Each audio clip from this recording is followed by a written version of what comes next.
Can you save us, Britney Spears? Can we be saved? God, why is Satan controlling the universe?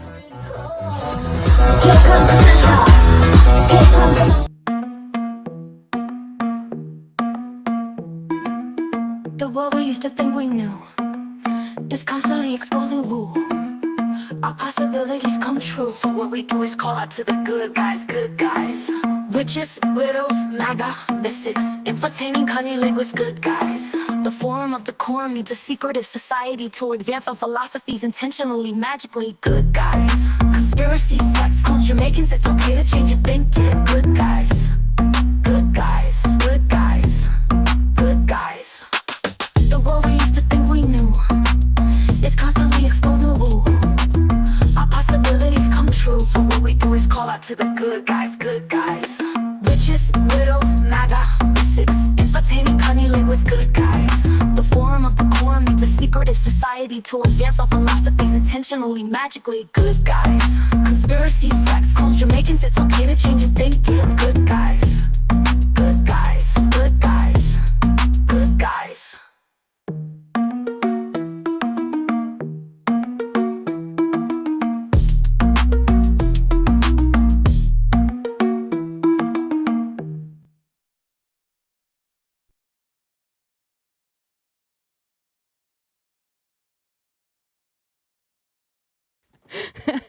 Big up yourself and welcome back to another episode of the Secret Society of Good Guys. Jeez. As always, we are your good guys, and you don't even know what an intro I just gave us, but we were all backstage, so it was just to me.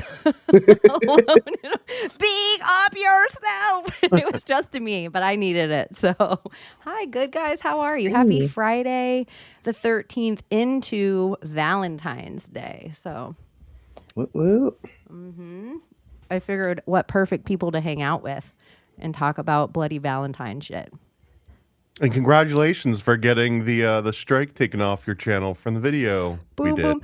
That's actually why I wanted to say the word adrenochrome as many times as I could this episode, because I feel like the more times I can say adrenochrome, then the more times it becomes a norm in the Epstein and the Pizzagate of it all, that eventually Thomas can release all the real research he's done and put it on places like YouTube without getting taken down. So Never. No, it'll probably happen. At this point, YouTube doesn't deserve all the adrenochrome research that I've got. That is truth. But I did get my episode of adrenochrome that was it's probably 3 or 4 years old now with Thomas. They just gave it back to me today on this channel. So if you guys want to and go and check it out, and it'll just help Al Gore's rhythm. But Thomas has done better episodes of it since. So it used to be my favorite episode I've done, but I've seen Thomas give the whole entire thing. Like, he has more. And that was like his, like a practice run, I think, of where you've gone with it. So I don't know. Maybe a little bit better each time. Maybe we'll talk about some of it tonight, since it's my bloody Valentine. May as well. I know. How are you, Abbie? I'm great. How about you guys? Nah. I'm doing all right. I did lose my dog bestie this week, which was a little bit of she was an old lady. But I think a lot of people out there go through that kind of loss in their life of having to make the decision to put something down. And the vet this time told me something that I'm like, gosh, you know how much I've been doing this for 40 years. This would have been great information for somebody to relay me before. And so I wanted to relay it to you guys now. I hope you never need it, but one day maybe it'll be in your head.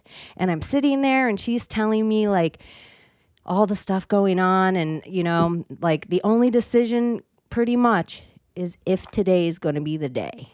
And you know, we're a mess. You're emotionally a mess and all the things. And I'm like, oh, it's such a heavy decision to make. And the vet grabbed my hand and she said, it's not your decision. It's her body's decision. And I was like, oh my gosh, Thank you for, like, why didn't anyone ever say that in the history of animals being put to sleep?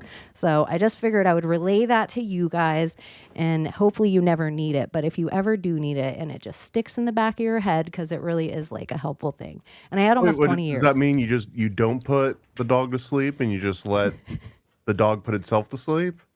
Well, that was the whole thing. If we wouldn't have gone to the vet, I think she probably wouldn't have made it for the extra day. So the vet was it was like a really kind way of being like, you girls can take this home and solder wire it and duct tape it as long as you want to. I'm not telling you when this decision would be, but come on, ladies. She did not say, like, I guess as a vet that would probably be honestly, I can't tell them. A lot of respect to that vet, because I feel kind of the same as I do for doctors, where you show up with a minor problem and they're just like, X-ray, MRI, drugs. You know what I mean? Like, they just that happens to you? I go to the doctor for something and they're like, it could be major, and they're like, it's in your head. There's nothing wrong with you. Because you're a woman with ovaries, and that makes sense that they say that to you. Yeah. My girlfriend always talks about this constantly, about how, like, doctors, if a guy goes in and you're like, I hurt my back, I think, they're like, oh my God, sit down, like, clear my schedule. We're going to get this taken care of. But like a woman goes in that has like the same pain and it's just like, honey, like, have an aspirin.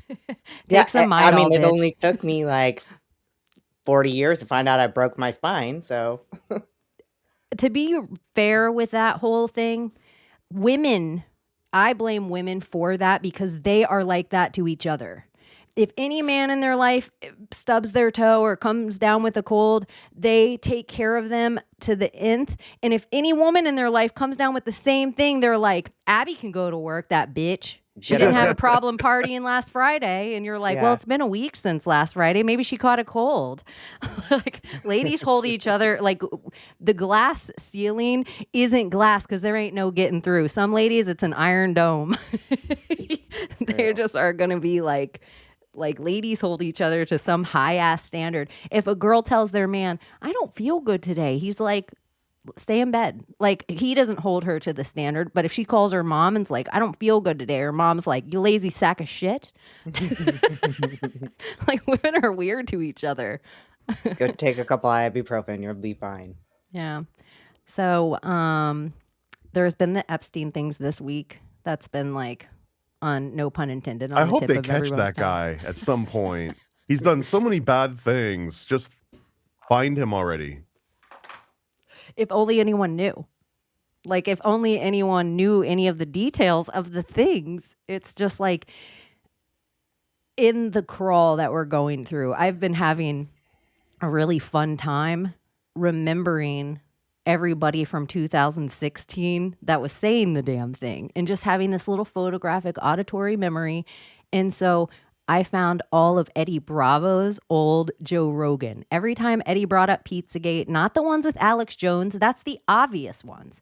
It's the fight companions and things like that. So I also found him fighting with Brian Callen, which was, it like, the second it happened, I thought in my head, ooh, the lady doth protest too much. Like, Brian Callen, like us hanging out right now, and I'm like, have you guys ever heard of Pizzagate? And all of a sudden Abbie's like, that's been fucking disproved by all the biggest like, and she just starts going off on me like, damn, bitch. Even where Joe Rogan's like, you're gonna have to calm down, Callen. I'm gonna show you Snopes right now. Yeah. You know what? It's like threefold, right? So when Pizzagate comes up, some people think that it's the most extreme. They think frazzle drip, but they don't. Most normies that are shooting it down and like, oh my God, that's all been disproven. They're talking about an article that they probably read that was disproving frazzle drip and was tying it to Pizzagate. So like, there's that angle. It's easy to shoot down. And then there's the Pizzagate angle where they're talking about the handkerchiefs and the pizza. Like, that's legitimately where it comes from. And the speculation, like, what are they talking about? What do you mean? Like a pizza related map, and like, what are all these references? And then, oh, who's this James Elefantis guy? Oh, what are these weird tweets? And why are these kids in like weird bondage? And they're like making really strange jokes. And oh, look at these interesting musical acts. Let's go and look in their videos and their lyrics. Oh, this is a children's place. Like, none of that makes sense. There's like the rational version of Pizzagate of this is weird. Look into this. And then somewhere in between those two is where people think about the guy that like showed up and shot the cash register, right? And then didn't he just subsequently like die recently too, and like something completely unrelated? So Yeah. like the spectrum is, okay, this is weird. What is this about? That's also Pizzagate. Like what is the pizza reference? Like, is there any explanation? Who's this James Elefantis? That is the most rational version of Pizzagate that I don't think has even been close to been disproven. If anything, it's been brushed under the rug.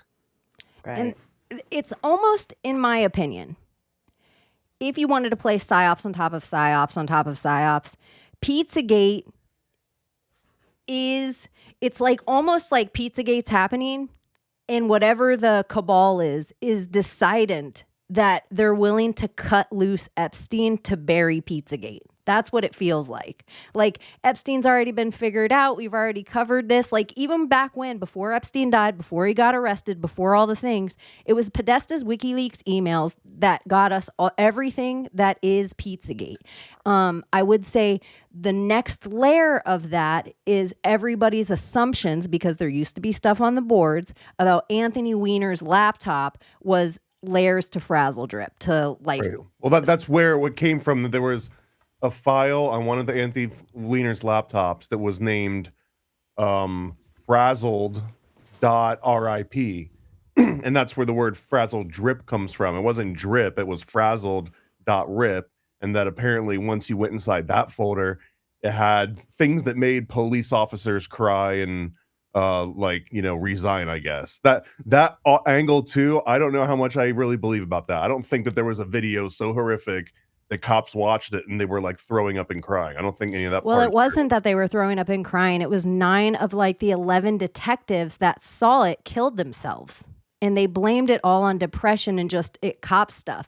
And all the research that you do around that, the average year of death or suicide in the rate of New York for police officers, every other year before that and every year after that is an average of 5. That year, it was like 11.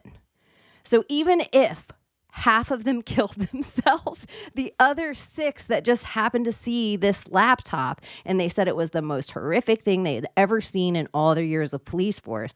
And so then people theorized that it was Huma Abedin. And I'm going to say some nasty shit, but we're 12 minutes in and they're in Pizzagate, and now people are talking about torture videos from world leaders. So here we are. Let's see, YouTube. Let's see how far we go with this. I'd be careful. Whatever, we're here now.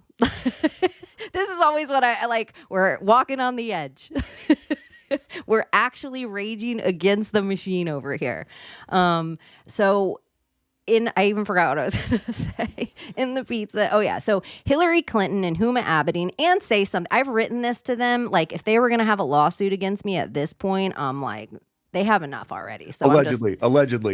You keep going. I'll just keep saying yeah. Allegedly. So Hillary Clinton and Huma Abedin are taking the face off a child and putting the face on themselves and like scaring this kid. Like, for the record, I don't personally believe that that's accurate. I don't think that part of it is true. I think this is just what the thing I get it. became. Yeah, this isn't wasn't whether the idea I to believe harvest it her or adrenochrome though. Yeah, to scare her in the same way that Lisa Vanderpump might want to save dogs from the Yulin Dog Festival, because things can stay alive a lot longer than you think without their skin. It would be the same as natives would scalp people, and they would be alive, and they would have their scalp in their head, and they'd be looking at it, and it would induce a next level of fear.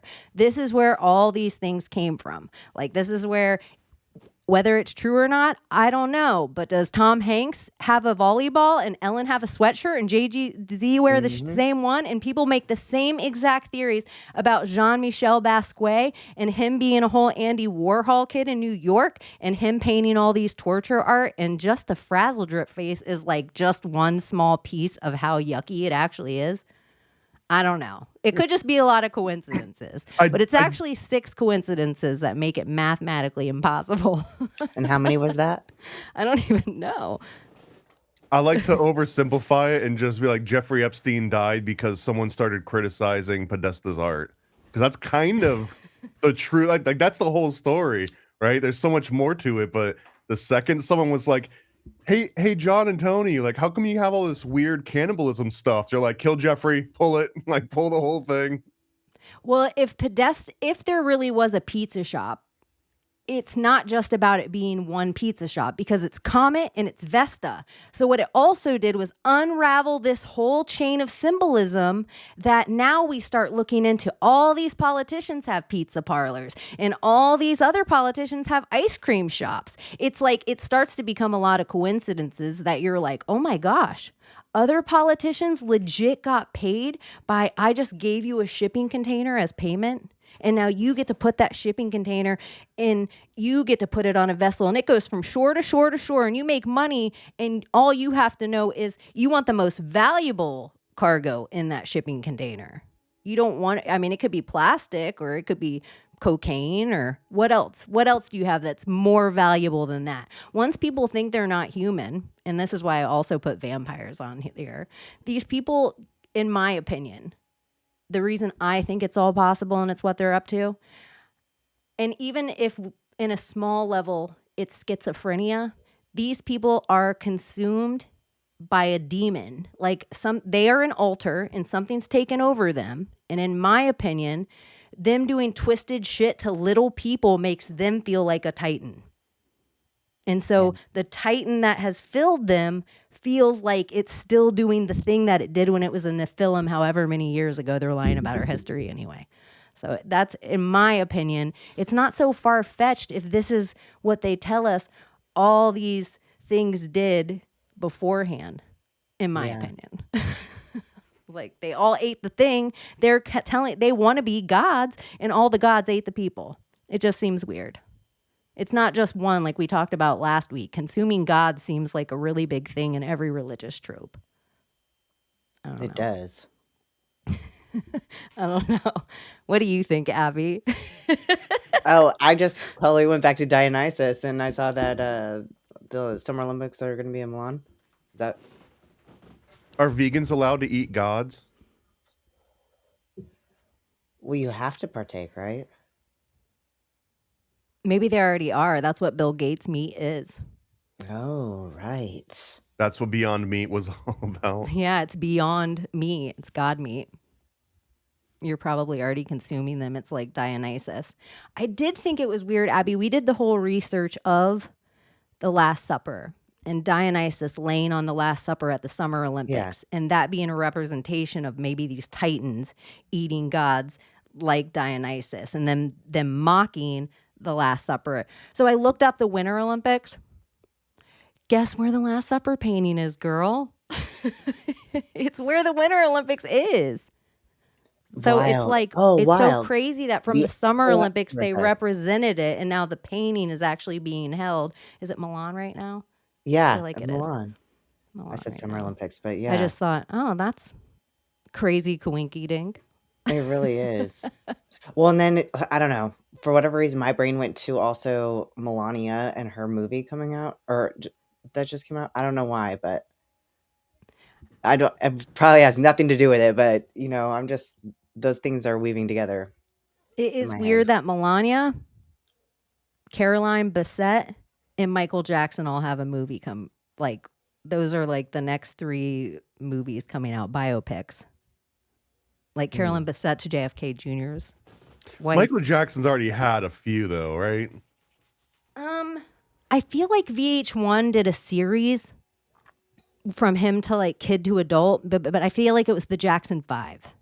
It followed all of them. I could be wrong, but I don't know if Michael's ever really had one.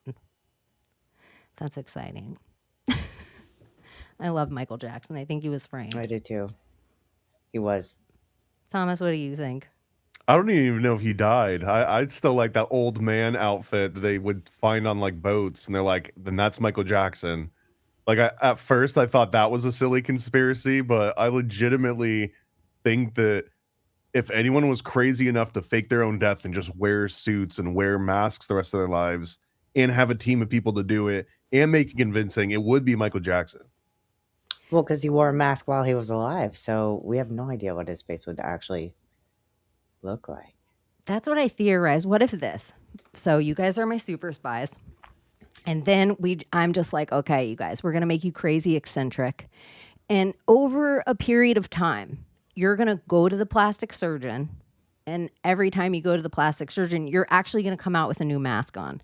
And over the years, we're going to make these people think you're like we're going to make these people think you're Elizabeth Taylor or Joan Rivers. So by the time he was really black down under all that yeah, still. he just takes his skin off. Nobody would know. No one would fucking know. You It's know like what the though? smartest.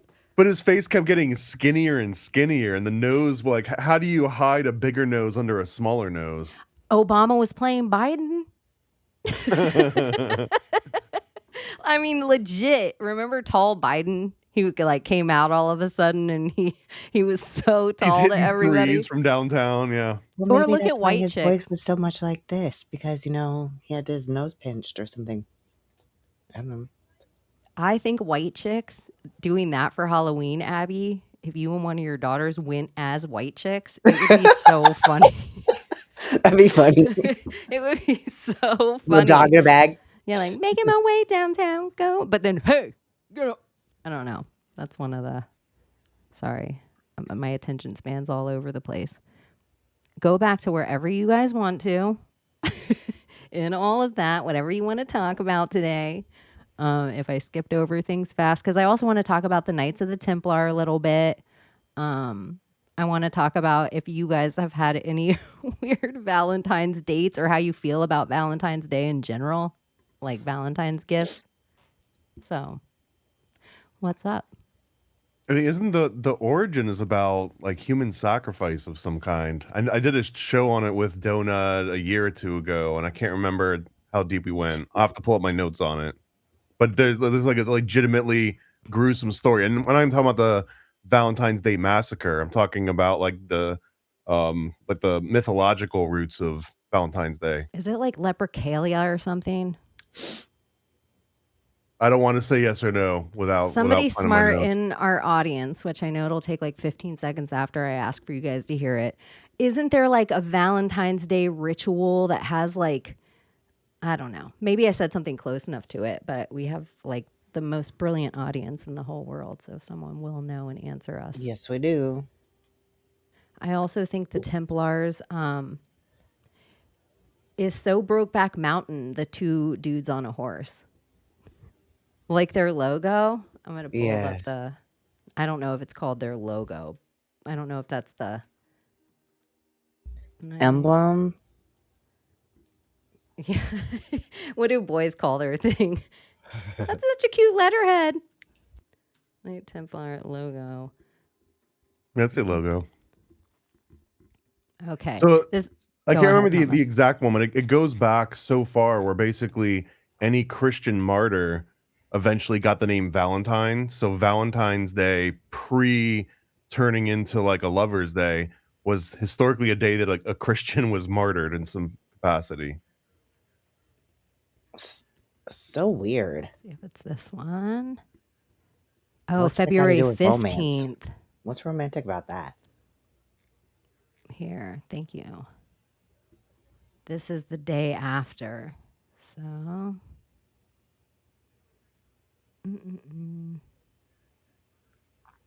One or more male goats, which represented sexuality and dog. Also known as Lupercal, was a pastoral festival of ancient Rome observed annually on February 15th to purify the city, promoting health and fertility. They love a fertility ritual. And I mean, with the frazzle drip of it all, they would also wear animal skin, I believe. They would like cut off the skin of a live animal, put it on their body, and run around town with that on. Oh, look at Like pigskin? I was just thinking the Super Bowl of it all. I'm going to move us little cuties. Pink. Do. Pink. Okay, let me make this. Ah, so much is going on. Okay. Totally overstamped. Okay. The festival was Getting stemmed. yeah, I'm overstamped. The festival was originally known as February, purifications or purgings. I don't even like that word. Here, you read it, Abbie. After the Februum, which was used on the day, it was also known as, oh my gosh, why do they have to do this so much? Februatus, and gave its name variously as epithet to Juno Februlis, or Februata in her role as patron deity of that month, to a supposed purification deity called Februs, and to February, the month during which the festival occurred. Ovid connects February to Etruscan word for purging. The name. So, okay, go ahead. Really, I wanted you to say it that many times because it's interesting to me that our month is called this. We act like where people are like, Rome never fell, and that they aren't doing these rituals is kind of a wild concept. Yeah. If like, look how many times they said February in that. It's wild. An epithet to Juno too. A wolf festival. In the worship of pain. Well, originally, that's kind of what this month was all about. It was a lead up to this particular ritual.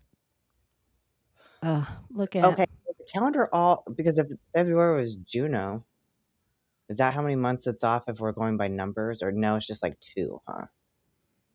Like if we're doing the deck, Nav, Oct, Sept, it's just like 2 months off. Well, I don't know if I told you guys this last week, and I really just learned this, and it kind of blew my mind, that Augustus, I can't remember now if Augustus became Octavius or Octavius became Augustus. I can't remember which happened, but the name of the Caesar is like his name actually changed during his reign, and it's weird because we go from it being like a 10th month thing to August, but he might have 2 months named after him. That wasn't that Cleopatra's son? Yeah. Okay. I think that might be Little Caesar. Yeah. Little Caesar. I think that is Little Caesar. I think he is Augustus Octavius. And Augustus Octavius or something about that name. Octavia. It's from the 100. This gets interesting too, because when they had to do that transition from 10 to 12 months, in order to correct all the calendars based on where they were at in that time, they just straight up were like, hey, we're going to skip some days this year, and then we're going to skip a few days a little bit later. So it was 1582. They were like, we're just going to skip 10 days in October. So they took a little bit of October. This is wild. Like, this is actually how the calendar works. If you go back and try to do like weird date math, it'll usually not even account for this. But this is legit. They skipped 10 days in 1582. And then they skipped another 11 days in 1752. They just straight up said, we're just going to remove these days from this year as if they didn't even exist. And then the rest of the calendar kind of caught up with that. But they've had to just ignore days existing for this to make sense. So they've been manipulating time forever. And I mean, no one really had a choice other than to go along with it, right? But it was like they had it doesn't count. They're cooking the books though, right? That's cooking the books. Yeah. I feel like they do that because I have, my clock at work. I have 2 clocks in my bedroom. And then my phone. And my phone is always like, I'll adjust the clocks in my bedroom because they don't reflect the time on my phone. It'll be off by a couple minutes, but my work clock is the same exact time as my other 2. They all kind of keep the time. I just feel like they shave minutes and stuff all the time. The Ides of March this year, that's when the Oscars is. If we do another show with Donut that we do, because I know Thomas likes to watch award shows. But you guys did the Super Bowl. Let's talk about that one. I've been seeing some of the clips come out. I didn't at all. I didn't even know who won. I didn't care. I slept right through it. Well, you've been off social media, right? You've been doing a purge. Yeah. It was very underwhelming, the whole sports ball part of it. Was it? And the halftime show, I feel like they did a great job goading a bunch of people into hate watching it to see some Puerto Rican wearing a dress, and then that didn't even happen. It was just something else. So I don't know. It felt like a little bit of a letdown. It was definitely a bait and switch. One thing about it, I did some silly research, and the Super Bowl is not just aired in America anymore. It's aired in like 200 plus countries.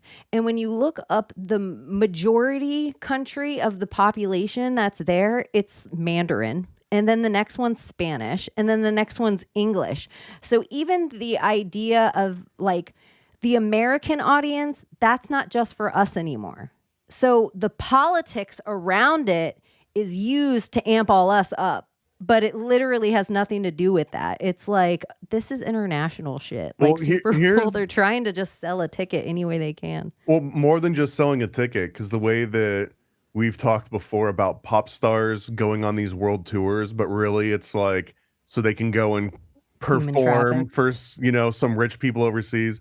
I feel that in a similar way, a lot of American sports are kind of used as like a hostile situation, or where they basically they're advertising the goods. They're like, here's the goods that we got, and if you want some of these goods, like, you know what to order, you know which menu item to order. Oh, it was that player on that team. It was the number 68 on the Chiefs or whatever, right?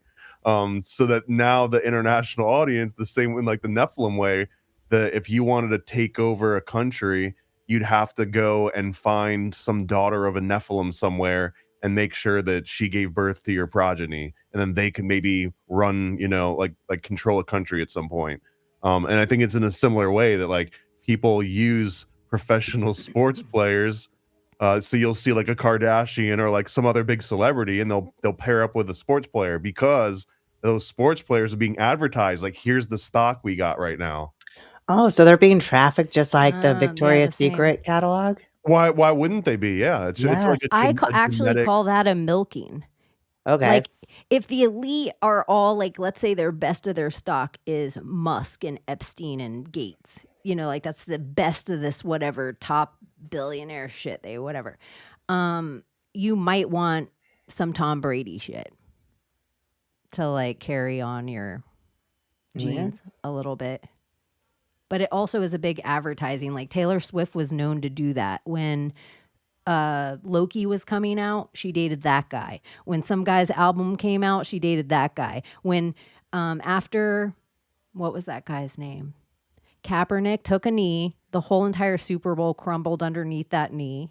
And no one in America watched anymore. So that exact same demographic was the Taylor Swift demographic. So if they could get all those ladies to start caring about Taylor Swift in those games, it brought the football back into the house.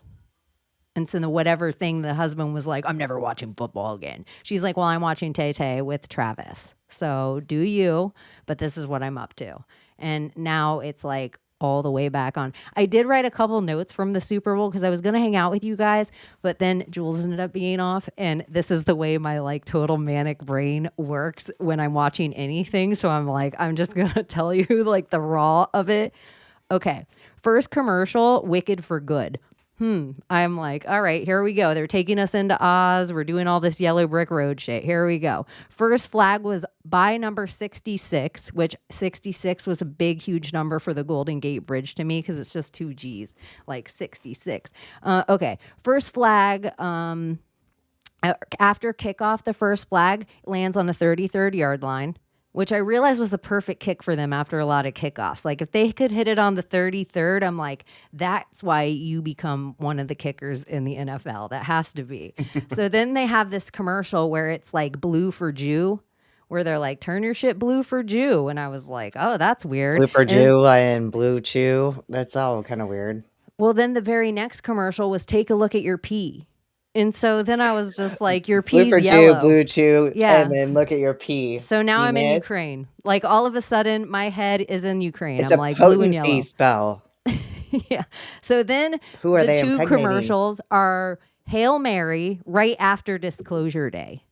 So I thought that was like interesting because one's about a dying son and all this shit, and then like a Hail Mary to resurrect a dying son. That's the name of the movie. I thought was like such a crazy commercial. It was kind of like, this is so hidden. So also, I just thought the whole time, if you watch the movie Him, which if you're into symbology and stuff, it is so interesting. I think people should watch it. And I think most of Jordan Peele's movies are actually kind of interesting in that way. But Pigskin is so crazy. It's like in your face. A lot of people, not just me, the next commercial was like the Duncan Fibonacci commercial. A lot of people were creeped out by this. I thought it was just me, like that I noticed it, but I started to see it as a thing on TikTok.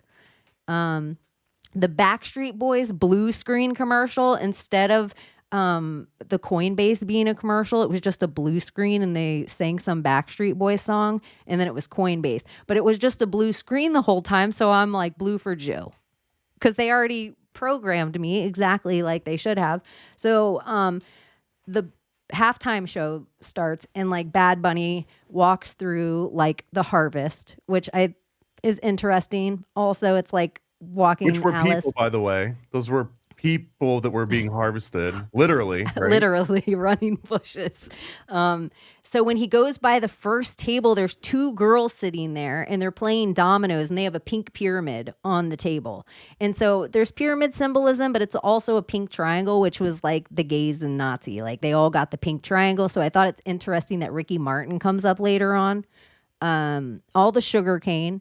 And then I wondered this might be for anyone else that geeked out on it harder. When he came out, he falls through the rabbit hole in the roof. He goes into the other world of the apartment. So now you're inside Wonderland. And then he comes out onto the porch and Jules follows some girl named Alex Earl that I guess is really popular. She's like, that's Alex Earl on stage. And I could only pay attention where I was like, is that Chrissy Teigen? I kept swearing Chrissy Teigen was one of the women on the stage. And then we were like, is that Cardi B on stage? So on stage, there might have been some other famous people, if anybody notices it, or on the porch or whatever. Then the like frog, which is Konjo, I think. Kojo is like Bad Bunny's frog, comes up on the screen. And Lady Gaga comes out with her red shoes on, but she also has her blue dress. So she's giving us our like light Disney princess thing going on. And then it's Conjo, which is Spanish for rabbit. So he goes over to the freaking little window and grabs a drink at the rabbit juice. So it's Conjo juice. So it means rabbit juice. So he takes adrenochrome drink, and then he's strong. Like he does this immediately afterwards. So I was like, oh my gosh, I hope there's like, because I was just thinking about you guys watching the show. And I also know it's Spanish and he's Bad Bunny. I get it. Like I know all the things it could be easily as well. Ricky Martin performing. He also performed on 9/10 in front of the Twin Towers. So in a big checkerboard thing in 9/10/2001. So it was like a specific day. They use Ricky Martin a lot because he's Menudo. The power outage and the power lines and then into the monkey symbolism, I thought was like, oh, this is like hella interesting. They're like power out, but also this like they keep egging us on with this monkey symbolism. It doesn't matter if it's coming from Obama. It doesn't matter if it actually is Obama with a monkey god in his pocket. Apple Music, Lady Gaga, Reggie. Okay, that's it. That was where I was like, oh, I can't do this anymore. So I don't even know what he's saying. Maybe for any of our audience that doesn't know about the rabbit juice of it all, do you want to like get into the whole origins of adrenochrome there, Paranoid American? Oh, man, we just want to get this one taken down immediately. We've already. I might play Joe Rogan. I might play a little of Joe Rogan's episodes today. So, I mean, we might get in trouble. Maybe I'll play Nicki at the end. No, I'm just kidding. Maybe that's how I close out with Nicki Minaj song. And So it is interesting because we only know about adrenochrome because of experiments on rabbits' blood. Specifically, it was like 1930s, and they were basically just dissecting rabbits because rabbits are really easy for medical research because you can just keep breeding them over and over and over again. They have like huge litters, right? So rabbits became like the de facto thing that you would do experiments on. And one of the things they were doing was they severed like a ventricle and a heart or something, but they were doing experiments on the adrenal glands, and they noticed that adrenaline in its liquid form is completely clear, and the second that it hit air, it would start to change color. And then even more specifically, it was silver iodide, I believe. When you introduce silver iodide to adrenaline, it immediately oxidizes and it turns into a light pink, and then it starts to turn red, and then it starts to turn dark red, and then it eventually turns like a dark purple and then a brown.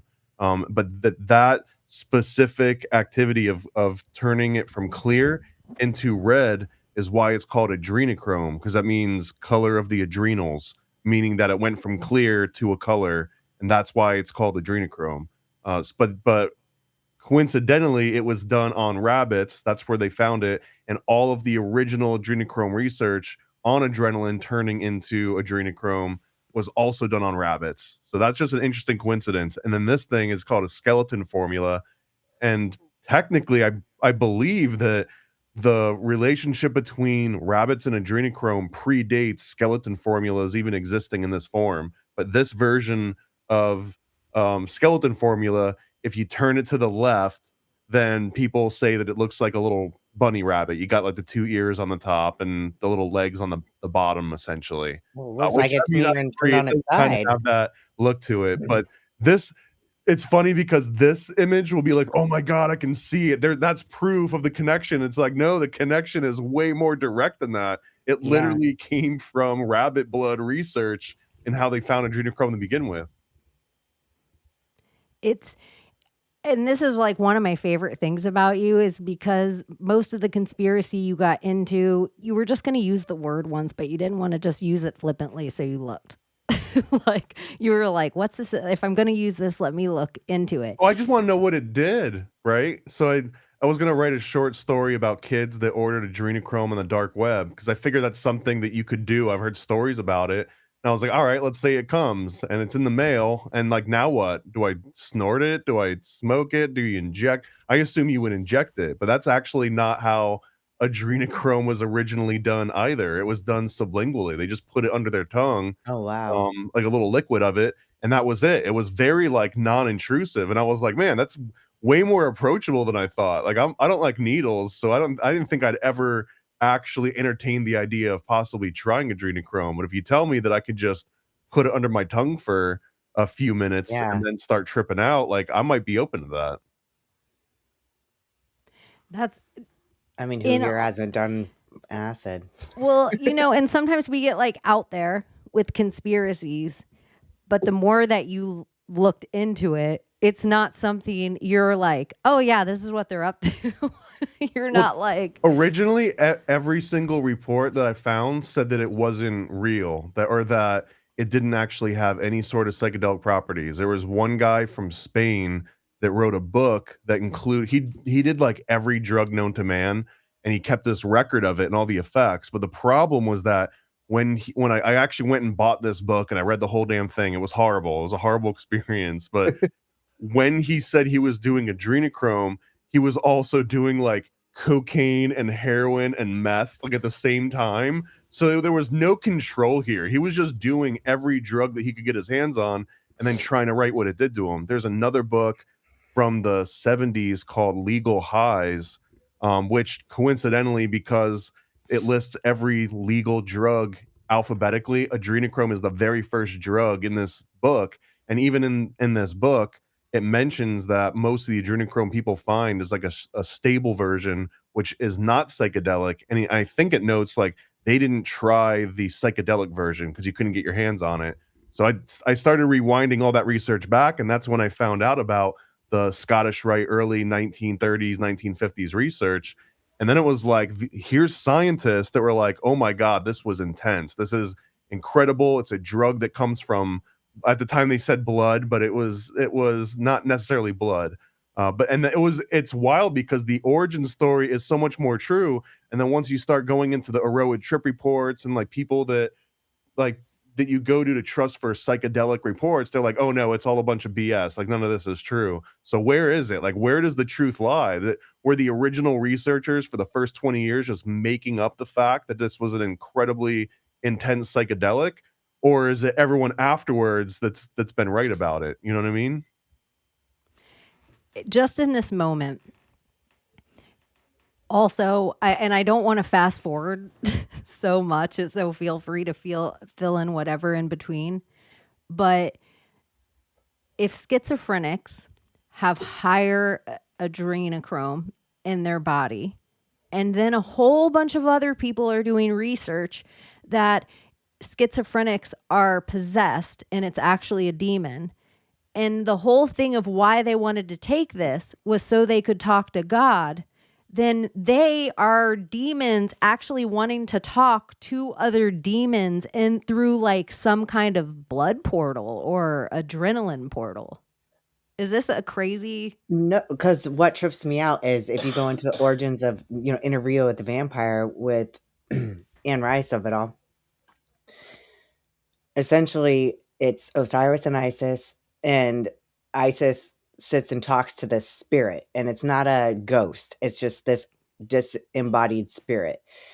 And when Osiris gets torn apart by his brother and cut up in all these pieces and stuff, she's cut up too because she's trying to save him. So in the process, the spirit enters her blood because it would like fly by people and like prick their skin and like drink little droplets of their blood. Well, it enters her body, and when it enters her body, she's putting his pieces back together, but she's like it makes her so thirsty for the blood because the spirit has like become one with her body. So she starts drinking his blood, and then she's giving it back to him, and in the process it puts all his pieces back together except his penis or whatever.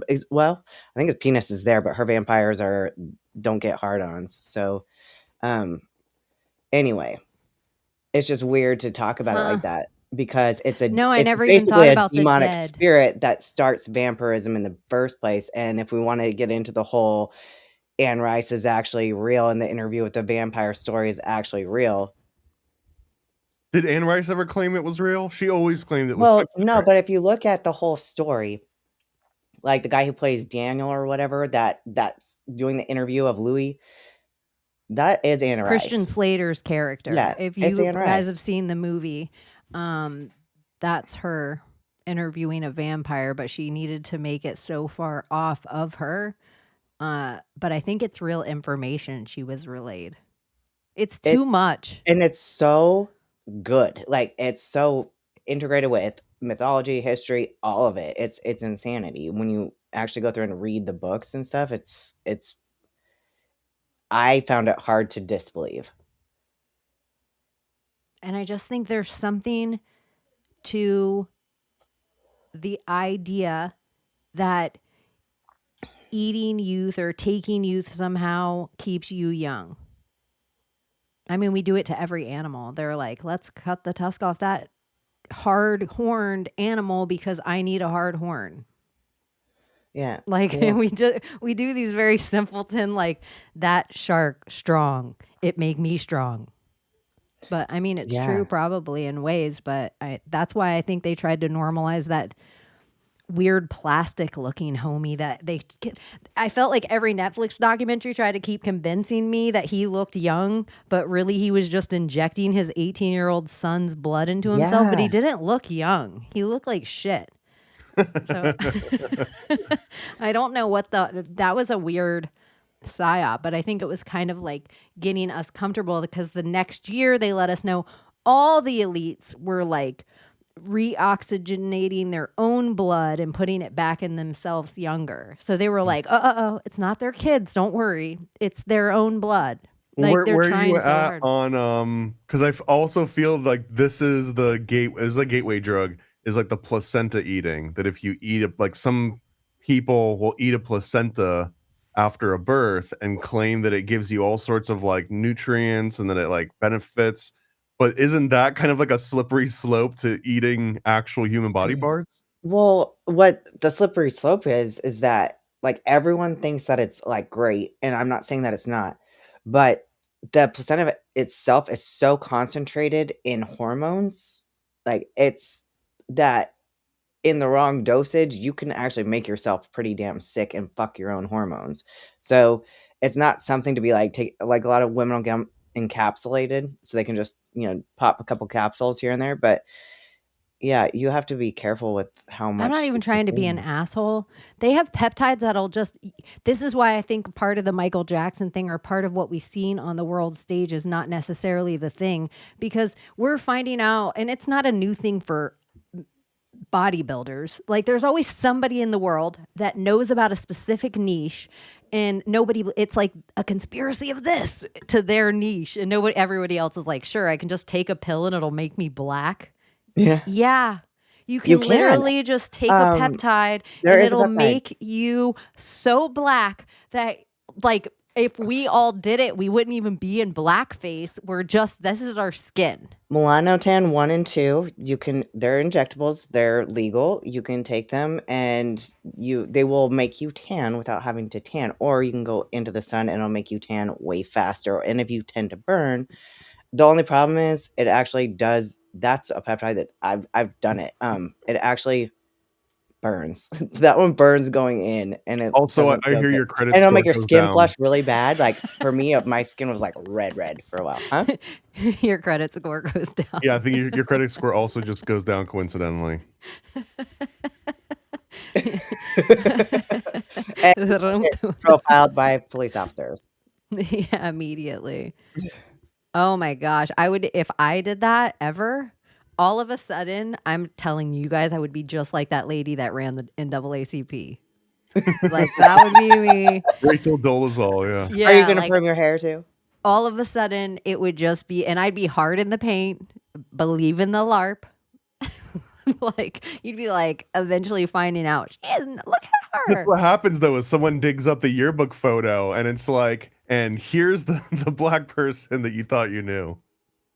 That's what if you see how much this does, and this is what they're giving us now, and we think bare minimum 30 years, maximum 100 years, maximum 6,000 years technological advancement on us. So it's just like, who knows what they're up to? Some of the things I want to be like, that's crazy. That's crazy. But then the deeper you kind of look into the Epstein files and you get past a layer of, this is the other vampirism and whatever else is going on with all the things in the DNA that they're studying, is they're such hardcore eugenicists, and they're up to something so next level nefarious, like in almost okay, if these people believe they're gods, some people think they're Zeus. Like, some people don't just think they're just some run-of-the-mill demon drinking adrenochrome in a crazy bin like 12 Monkeys, which another time travel movie that needs to be put on everyone's thing. Well, I think 12 that Monkeys. It's interesting too, because if the more you look into adrenochrome, it goes into the origin of schizophrenia research. And schizophrenia research immediately leads to eugenics, because the conclusion was that there's no way to get rid of schizophrenia. There's no cure for it once it shows up in your family. The only way to get rid of schizophrenia is to prevent it from ever existing in the first place. Hence, it turns into eugenics. So, like, they are directly related, those two things. But I think that the hardcore eugenicists probably see themselves as even higher than gods, because even the gods traditionally, they could meddle in human affairs, but they couldn't necessarily control the types of humans that were being born. They could create havoc for them, but they didn't have that kind of direct control. Eugenicists have that kind of control. Eugenicists can be like, we're just going to breed this certain family line completely off the face of the planet. And the gods never really had the same level of control as a eugenicist would. It's kind of, this is what is making me think, like, I used to just think, oh, the elites possessed by demons. And then I was like, oh, the elites are like hereditary, and they're like inviting these lowercase deities into themselves, which could be demons, but some of them might have name and lore throughout time, and they actually think they're this. Now I really believe they have titans in themselves. Because Ben Balderson always, shout out to Ben, all hail Ben Balderson. He always talks about in his heathenism that he believes it's time where the old gods arise. But it won't be in a way of like they come back like Hillary Clinton and Gilgamesh. It'll be in a way that like somebody in the audience gets superpowers, you know, like, or these superpowers are kind of dormant laying in these people. Like they're just waiting to bubble up. And so I've always kind of thought like these people, these evil deities, they think they're gods and they hate us. But now I think they think they're titans and like they hate the gods. Yeah. And then when you look into it of like the jinn versus humanity, it feels very similar. Like it feels like they hate us because they ain't us. If something above them ever told them to bow to us, they were like, I'm never bowing to them. They're disgusting. And so it gives that same kind of lore of like whatever separates them from us, whatever kind of rituals they go through. And I think it is that. Everything has a carrot in front of it.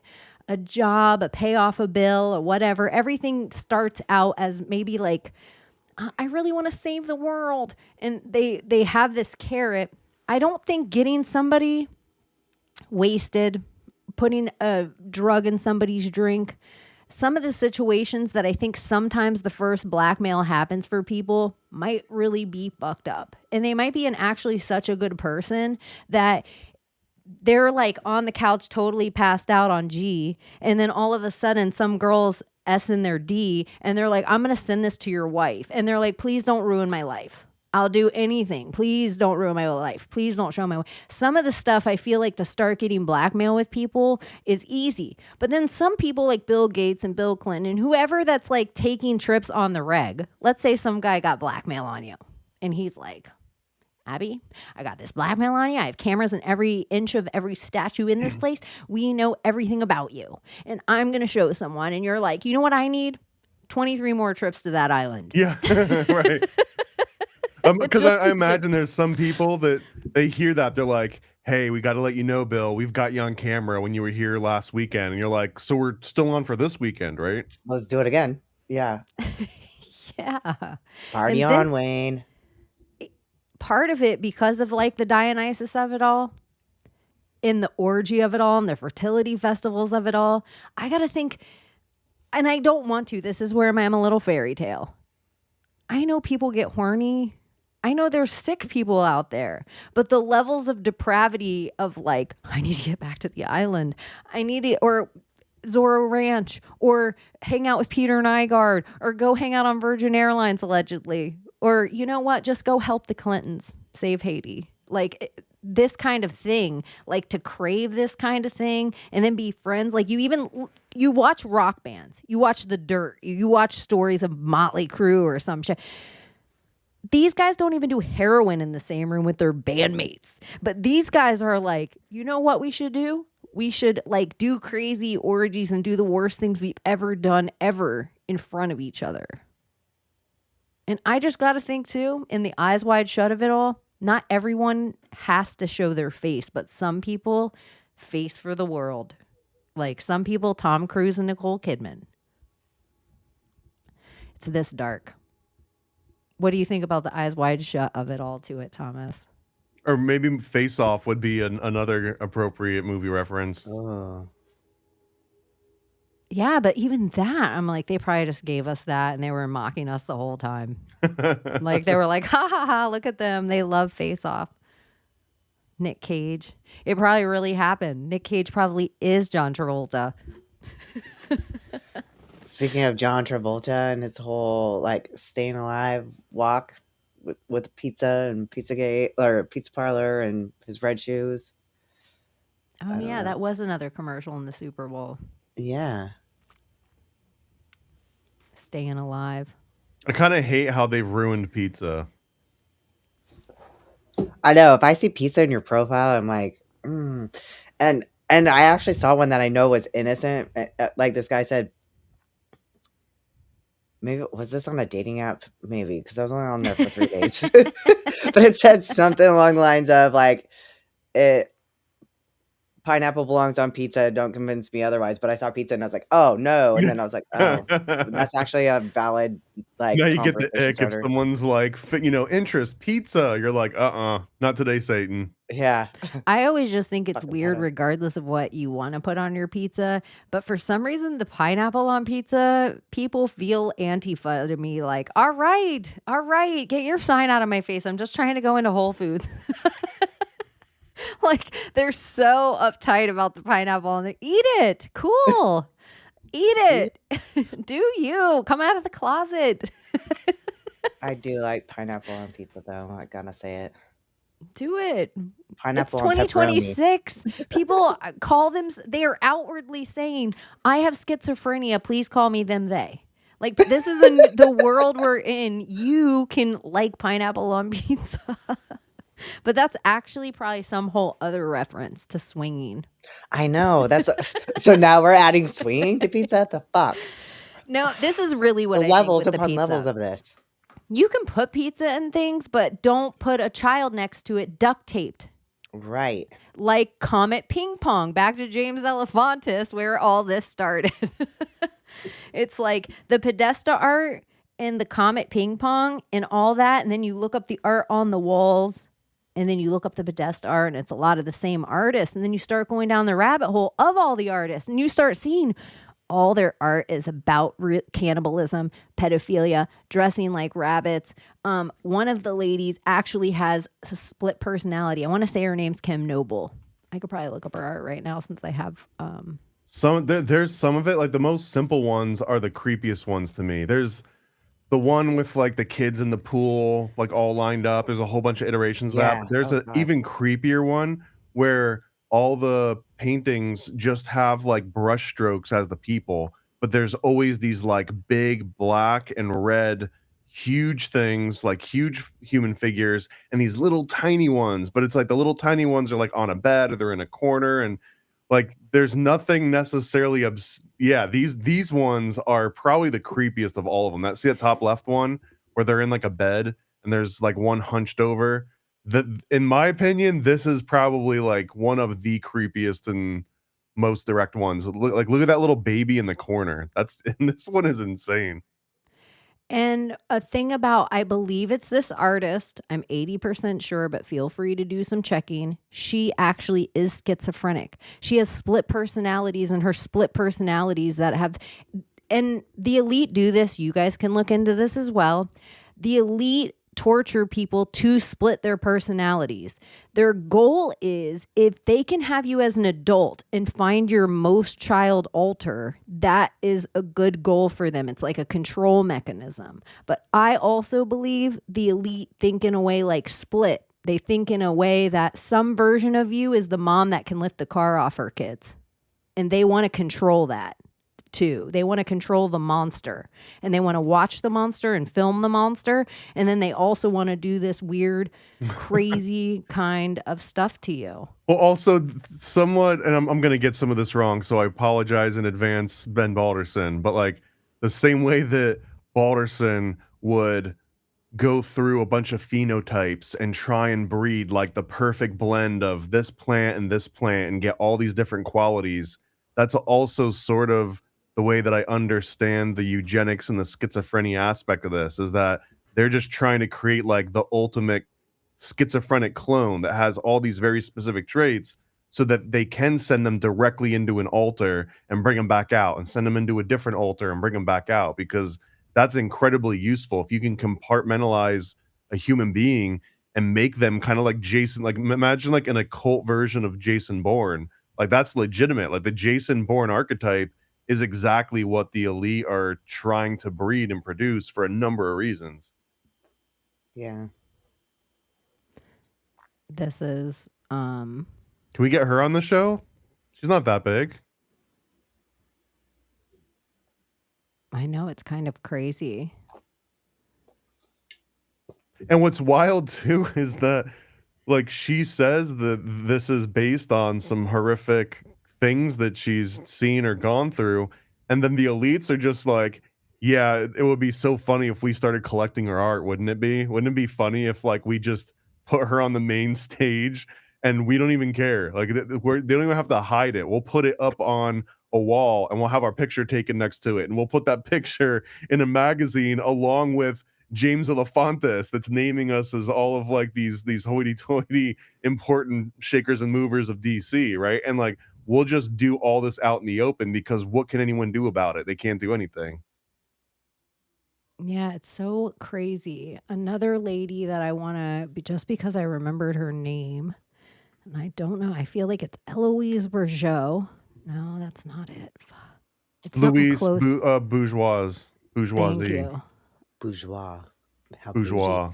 I said it all Southern. Bordeaux. But this is the other lady that I believe all her art. She's the one that I'll show you, where everybody calls it the Dahmer pose, but it's actually hysteria, which is chilling, the name hysteria. And this is, you think you don't know this, but, and all her shit looks Stranger Things AF. This is hysteria. So that's the one they always say that Jeffrey Dahmer posed his victim like, but he was mimicking this. This art is not mimicking his pose. And this sculpture was based on slightly older medieval drawings because it's an actual pose that the body will go into when you're going through an epileptic fit, brought on by who knows what, but like the body will find itself into this exact position over and over again, on like all these old medical drawings. So that's what she based it on. And it's like this motif of here's what happens to the human body when it goes through incredible amounts of stress or pain or grief. And let's turn this into artwork and put it in the middle of the room and have our pictures taken next to it. And all of her other artwork also has some very strong cannibalistic sort of ties to it. Yeah, I'm trying to find that she has a whole rung of pigs, like, but this is all spider heavy artwork right now. Everyone, her most famous one were the spiders because they put them in Paris, they put them in downtown New York City, they put them all over the world for I think like early 2000s it was. I just know everybody is always like, Marina Abramovich, spirit cooking. Marina Abramovich, spirit cooking. And I'm like, take every single artist that Podesta had. And it's easy to find this stuff. You can go on any shitty search engine and you can just put in Podesta art. And now because of the brilliance, you can actually zoom in on the art and put it in and find out the artist and then start researching all these people's art. All of them were abused. Also, the Louise Bourgeois, interesting note about her husband that ran the Michael C. Rockefeller wing of the Museum of Modern Art, and Michael C. Rockefeller is the guy that got eaten by the cannibals.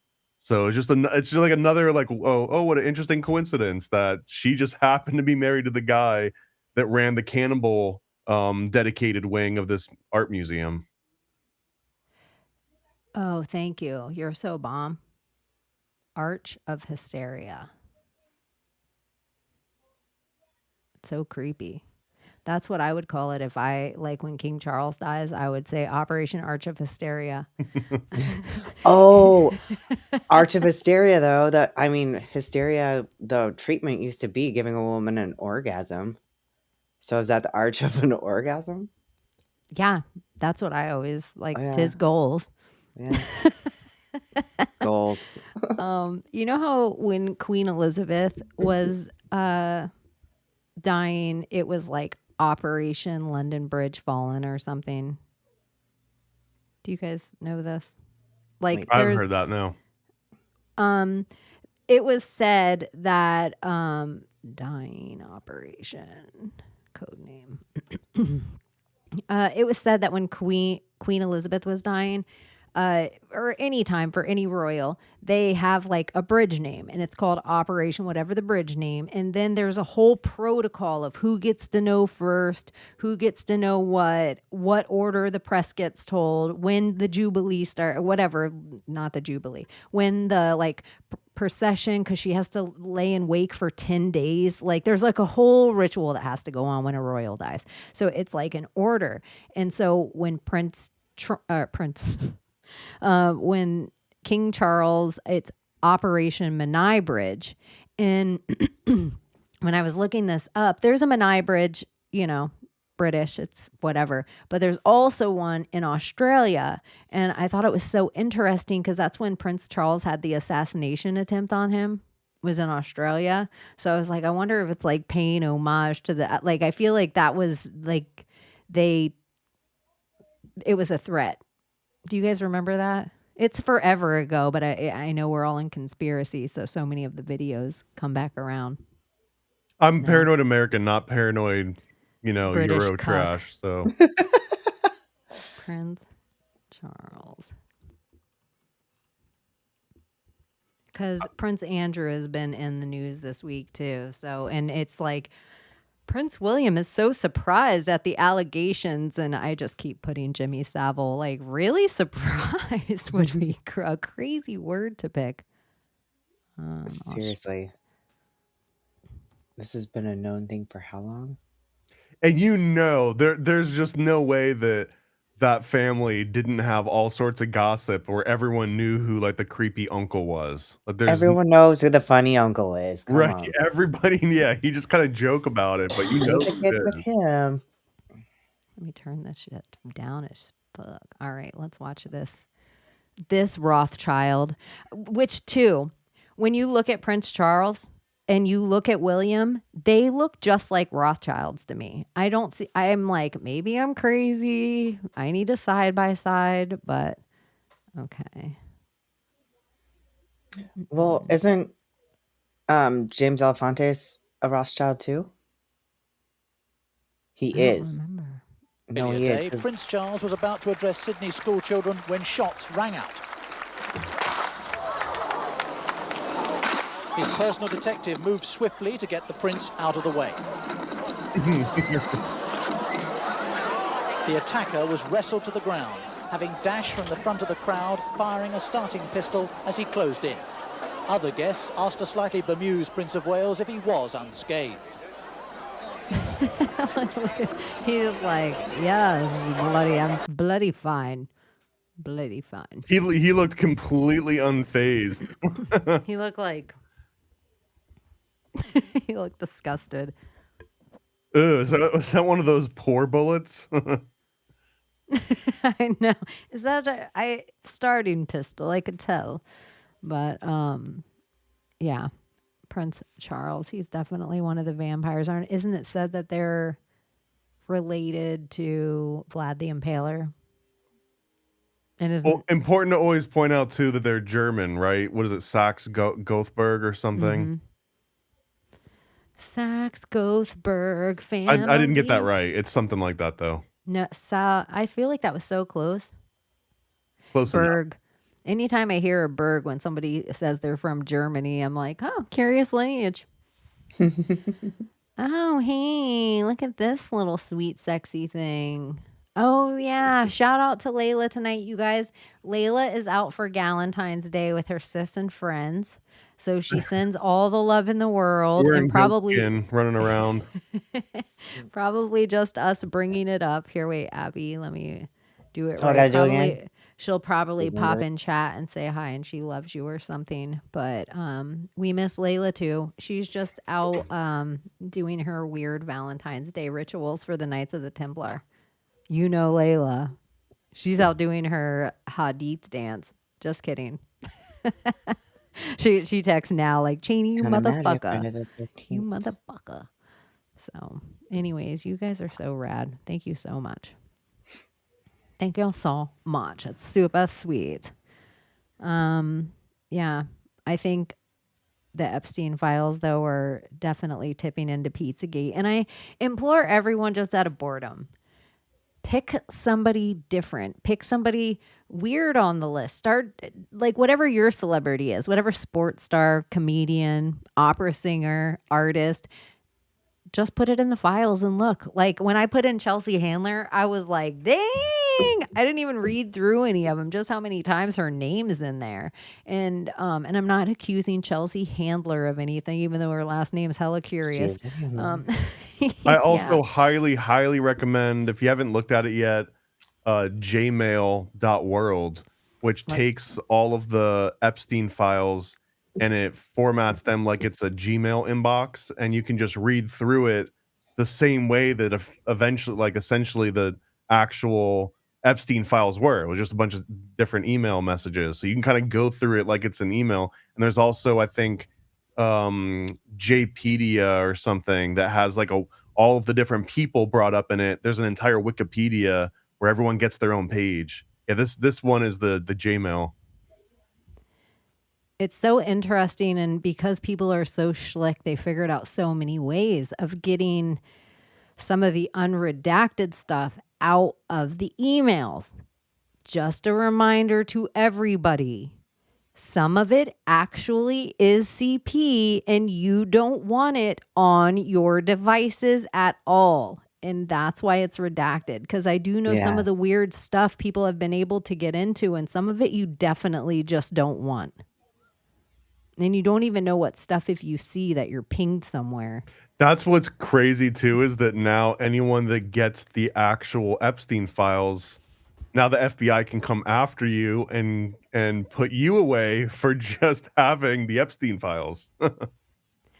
That's the other thing too. I was wondering, because apparently they're giving Congress the unredacted Epstein files for like a few days. They're all going to jail now. Yeah. I just am like, would you, after everything that's been on with this thing, and I mean, just the Clinton body count alone, but nobody's even ever looked into an Epstein body count. No one's ever even looked into, does everybody play ball? Every single person plays ball? Like, I don't know. Is Kate Spade in there? Is David Spade in there?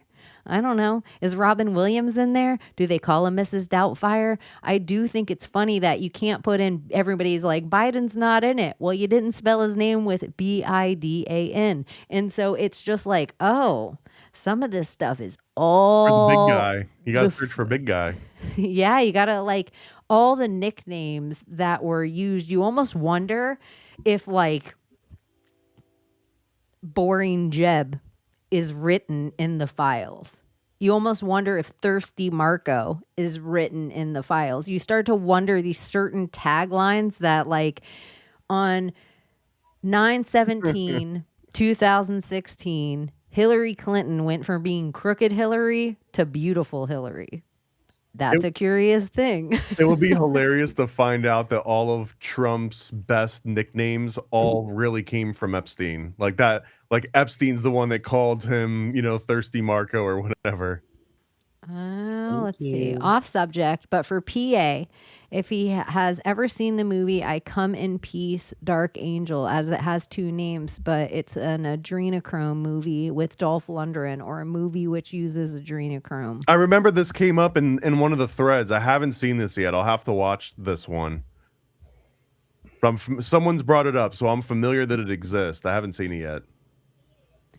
Do you find that part of it with some of these movies is like, it's kind of getting unreal? Like Hollywood isn't even, it's like, I don't know, there's like conspiracy cartoons now, and there's like mockings of it, and Saturday Night Live is like, ooh, we're witches that drink blood, and blah, blah, blah. Like they mock these things, or you can go through all of Saturday Night Live skits, and there's like Dwayne "The Rock" Johnson talking about sacrificing children, and Rita Wilson talking about sacrificing children on Bosom Buddies. I mean, it goes back at least 6,000 years, so it doesn't surprise me that 20 years ago people were still talking about it. Joe versus the volcano.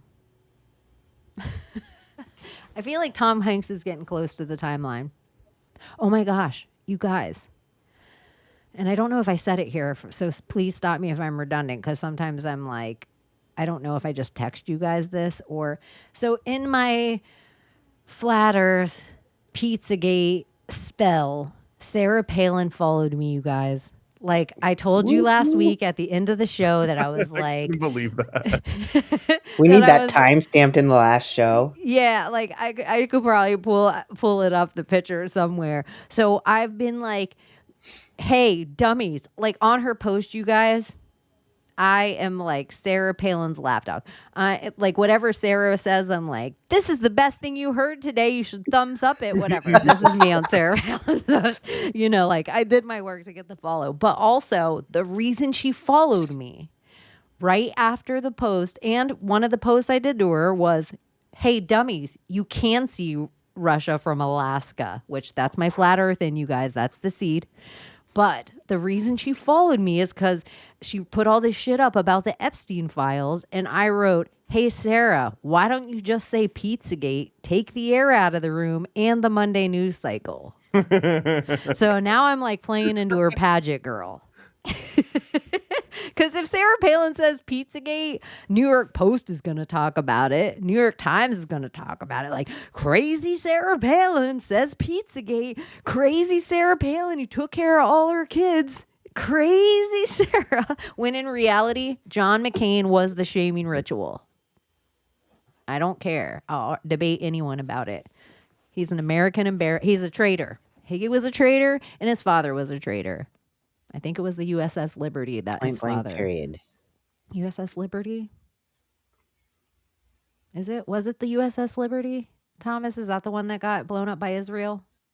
Allegedly. That'll be the thing. YouTube down. I don't know. I'll look it up.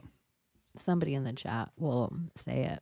But I think that's the one his dad was involved in, and then John McCain was involved in the USS Forrestal.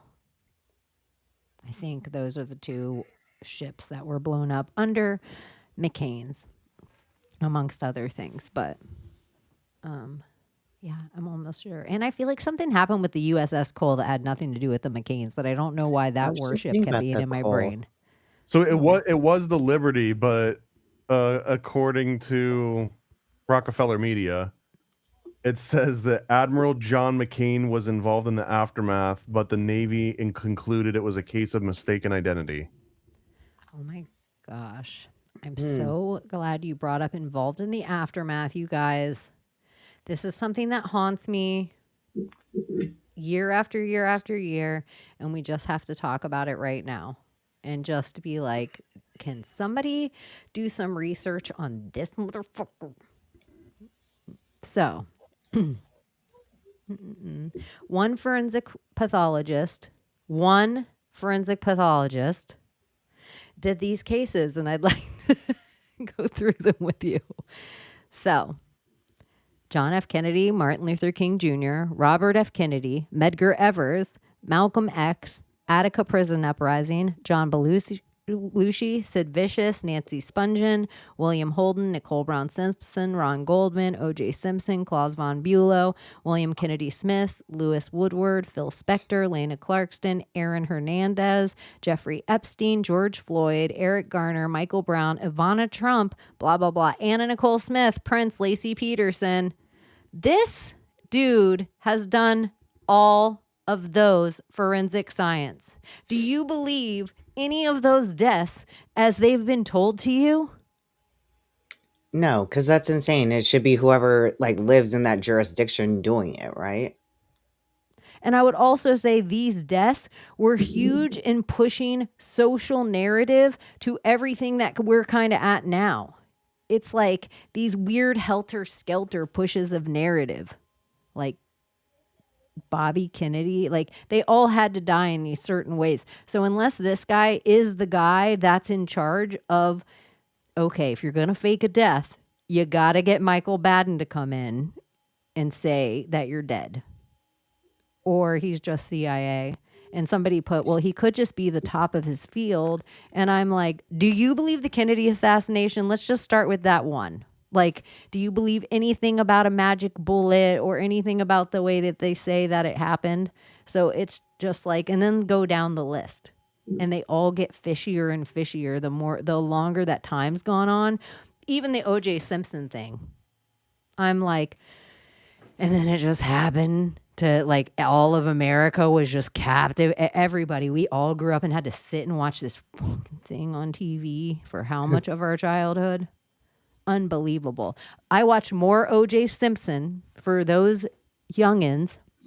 If you're old enough to remember O.J., O.J. played more than any 9/11 footage after 9/11. We were inundated with O.J. trial every single day from beginning to end. I don't even think we ever saw a 9/11 trial. Talking about medical examiners that are sort of on the take, right? I feel like this is one of the more important roles that you could have someone compromised in is a medical examiner, because they could legitimately cover up a murder and make it so it never even goes. This be like, oh, this was natural cause or it was self-inflicted or whatever. There's another guy in the whole literal Clinton body count of it all, that if you've ever heard of the story of Don Henry and Kevin Ives, which were the two kids that died in Mena, Arkansas, as part of the Iran-Contra, where they were dropping bales of cocaine in Arkansas. It was Barry Seal for the CIA to raise money and all this other stuff, but that these two kids accidentally came across one of these drops and get murdered because of it. And the medical examiner, his name was literally Moloch, which I thought was kind of crazy. I had to stop and rewatch it a few times. The guy's name was Moloch. And Moloch, this medical examiner, he basically said they had just laid down on the train tracks and were decimated by the trains running over them. But it came out that one of them was stabbed in the back a bunch of times. They both had been beaten. So it was clearly not a case that he had described. And if you start going back through Moloch's history of other things that he had claimed, that this guy was one of them was someone was decapitated and he said that they died from an ulcer, but the guy was literally missing his head when he came in. So again, it's just a perfect example of how this particular role in society, being a state medical examiner on the take, once you've got one in your pocket, hell yeah, you're going to fly him around and have him do all the celebrity deaths and all the political deaths because he's on the take. But whatever he says goes, and it'll hold up in a court of law, and it'll hold up when the Daily Beast or CNN wants to be that's a conspiracy and it's been debunked. They're citing the guy that said someone missing their head died of a stomach ulcer. That's their debunking. Do you think doesn't judge in general seem like way too much power for one idiot that could believe in WWE wrestling? And this is real Absolutely. stuff where a judge is you're not going to tell me. When they were trying to get UFC in New York, one of the judges is you're not going to tell me wrestling's fake. I've been watching it 22 years or some shit like that, where they're the lawyer doesn't even know where to go from there. What do you say next? So it's just there's I don't know. There's a lot of it matters what county you're in. There's still so much power in little places that it really does matter that this certain structure exists. But I don't think I'd ever go in front of a judge. I think I'd always pick a jury of my peers. Yeah, a jury seems such a having one of these motherfuckers be better human. odds. Yeah. Yeah, judge. 7-7. Giants versus the Broncos. On the same day all the money went missing from the Pentagon. The Giants, you mean Nephilim? That's what I was thinking. I think all their names are super telling. I don't think they go with any of the names for no reason. Even the Seahawks. The Tennessee Titans. Yeah, the Titans are another giant football. And I understand that you'd want to go with a big thing. They tried to name the football team the Miami Sharks. And they were no, let's go with Dolphins. I think the Dolphins are kind of a as far as tough, scary things go in the NFL, they're not as scary. You're oh, and their colors are kind of peachy. Unless alien, or they're alien. I agree. Heart of Aries. It's nerve wracking, but then it's let's say you have 12 jurors. I hope if one can just get the jury to You just have to have one smart one on there. Yeah, you just have to have one to believe you. I want to take my chance with one of them over some Southern judge that just is pissed at lesbians. Yeah. Oh God. That's scary. This dyke, she'll love jail. It'll be a vacation for her. That looks like my ex-wife. She's going down. She's going down. That looks like my mother-in-law with that haircut. Done. The last time I had jury duty, the case, it was it was the dumbest case ever, but it was some 18-year-old kid on his birthday got caught smoking a joint And when the cops showed, because I guess everyone was like outside his apartment complex, had a bunch of friends over. Cops came. He took the joint and he put it like on his hat or like his head, and he put his hat on and kind of like try to hide it. And they found it, so they were trying to get him on like obstruction of justice for hiding evidence or whatever and lying about it. And they were going to pop him for just having, this was before it was medical or anything. They were trying to pop him on this, and they actually picked me. And the whole time I'm like, hell yeah. I'm like, I'm going to just straight up like nullify this jury. I'm just gonna be like, I refuse to enforce any of this. I was just going to make it, have them like go back to it, hopefully let the kid get off. And when it goes time to actually put all of the like put the jury together, they let me know I was the alternate, and they were like, you could just go home if you want. And I was just like, all right, I just went home. Damn it. I only got called one time, and it was to a grand jury. And it was in a town that after the Mar-a-Lago raid, it was like this whole huge thing that's where Trump was going to be in trial. And then it got canceled, and my jury summons got canceled. And it might have not been the one, but I thought, how am I going to fake this? I just feel like my avatar alone, they're like, she's on the jury. And I'm going to be like, little did you know.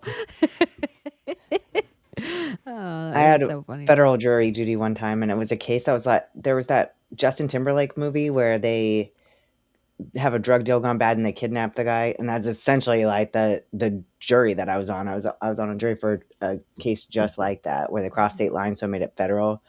Maybe it's a federal jury too. I can't remember, but it was higher up than my normal. I had to go to a different courthouse than my and it doesn't county. exempt you from your local jury duty either. You're like, I'm supposed to be exempt for 2 years, bitch. And they're like, no, federal. No, it's is a different one. Yeah. Yeah. Oh, nice. Jury duty. That's a whole weird thing. But you almost, it's like if somebody's innocent or something, it's like, they're like, it's a sin. You're not allowed to judge anyone. Come be on our jury. That's a weird I thing. hated it because I felt like the punishment doesn't always fit the crime necessarily, because especially in that case, like the person who has freaking did the shitty drug deal got kidnapped. Well, motherfucker, you were doing dirty too. So it's not like you were fucking innocent in all this. He wasn't dead or anything, but I don't know. But I'm sure the other guys got like life. So it does bother me. Like my conscience doesn't like that. So I was one of the most open-minded people there and everything. But when the judge comes in and lays out what the law states word for word, you're like, oh, well, he can't get off for that. I don't know. I hear that, and I'm just like, I'm the one that is making this decision, not you, Judge. So like, you can say whatever you want. You can tell me how to interpret the law, but in the real world, the jury is straight up making up their own everything, right? They make up their own course of logic. The judge is allowed to tell them, here's what you're supposed to follow.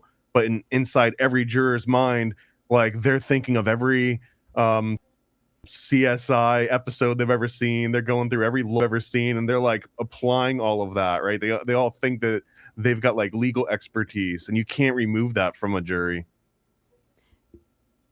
I feel like it was like John Gotti or something, or one of those mafia people where, like, let's say the court trial was going to start the next day. They finally have all the jury out or whatever. And then like 10 of the 12 members don't show. They're like, sorry, can't do this. And it's not, and honestly, the John Gotti is a great example of that, because it wasn't necessarily just the Gotti family or John Gotti that's taking these witnesses out. Because once John Gotti gets exposed, like that, out of one of many different tentacles, they start investigating like the NBA and like the NBA commissioner, because they start finding that that Gotti was actually like having games rigged so that they can make these $1 million bets and make all this money on it.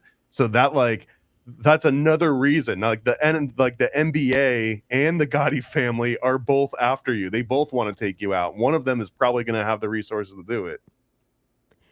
I don't know why this made me think of the Gotti family or any mafia family for that matter, but I just thought it was like hella like not hella interesting, more so like, yeah, like this is what's up. I think. And tell me like I'm double vaxxed. What else would you do with, let's see if it comes up here, my little 330 gallons of sulfuric acid. Oh God, that's creepy as fuck. I guess it's a really good way to get rid of whatever evidence, though. And then I'm also like, it's always 33. It almost Yeah. makes me feel like part of this is like, ha ha ha, Masonic theater is still at play. We'll just add this to the mix. Fake 655-gallon drums. 6. They're like, what number? But and I like how your advertisements are always the little token things. Like no matter. Yeah, I know. Always. Are you awake? I've heard that for years. Are you dreaming? I feel like that is like, yeah, the inception. Like that's your guys's the Reality it all check. attaches. You It's want to like be a lucid inception. dreamer. When you see that, check and see if you're dreaming. I remembered my dream last night. Did you? Yeah. What'd you dream about? I had to like one of my friends, I don't remember anything. Here's the part I remember. And they were like, hey, like they have their daughter and they were like, go grab the whatever out of the top. I don't remember what it was, but it was like specific top right-hand corner drawer. And it was in this room where like a little kid was sleeping in this room and I didn't want to wake the little kid, but the little kid hadn't seen me in like, let's say a year, maybe half a year. So I was trying to be really quiet. Like I just got into the place that I was and I was going to get this thing out of the room. I remember a fancy dresser. The weird part about it, there was a box TV on the dresser. I don't know why that part sticks out to me so much. Like a box TV was on the dresser? What in the hell? And the little kid woke up and was like so excited and I woke up. And So were you or were you someone else? I was me. Oh, And I wow. felt like I was in a place I knew and it was like almost the exact same, except for I don't think there was a dresser or a TV in the spot. And where where in this place, it was like not a crib, it was a bed. I don't know. It was weird. Like in the place that I've been before, like probably in real life, like go into the room while they're sleeping and grab that, you know, like you do with like Yeah. sneak in, don't wake the kid. But I had to get something out of a drawer. And Because that's a memory palace. So because that's one of the functions of dreams is a giant memory. Well, it's collective memory palace, but we all have our own little sector. So that's one of probably a memory palace room for you. So the TV might have been something, it might be a memory that you placed in there, even if it wasn't originally there. Whatever you left in the drawer was a memory you're trying to retrieve, probably. I don't remember it. Yeah. But even the TV, now I keep wondering, well, it was the TV on? Why was it a box TV? What the hell? Like, it's just so weird. Probably represents something in that era of life. Because that's what, I don't know if you've ever had the random dreams where you're like, it has no plot line, but it's just like a blue bunk bed and a banana on it. And you're like, what the fuck was that even? But in those dreams, I always feel like that's you placing a memory, like storing a memory for the day or whatever. Like banana bed, I'll remember it later. I write notes like that to myself, and then I'm Yeah. like, what the hell? It's a memory palace. It's the exact same. It just as- says $1 million idea, banana bed. And you're just like, oh, where was I at? Blue banana bed. It's alliterative. No, my daughter was having a freaking full-on seizure in my dream last night. I was somewhere and they're burning a Britney Spears effigy. Oh, that Huh. I don't know if this was recently, but I saw some article where Britney Spears said she will never perform in the United States again. I saw that too, and I also saw that Britney Spears sold her like catalog. Yeah, for to, a low amount, it was like $200,000 or $200 million. And the weird part, you guys, I swear, and I probably have it. I have so many hard drives saved. I just have to. And now we're at this point where if you've been doing this like 14, 15, 16, 17, if you start putting any of that stuff out there, people are venomous for that stuff. They like are so hungry and everybody's just putting out the same exact news every single day. And so it's like the people that actually are like, okay, you guys, there's layers to this onion. Let's get off the like the top layer. Let's peel it back one.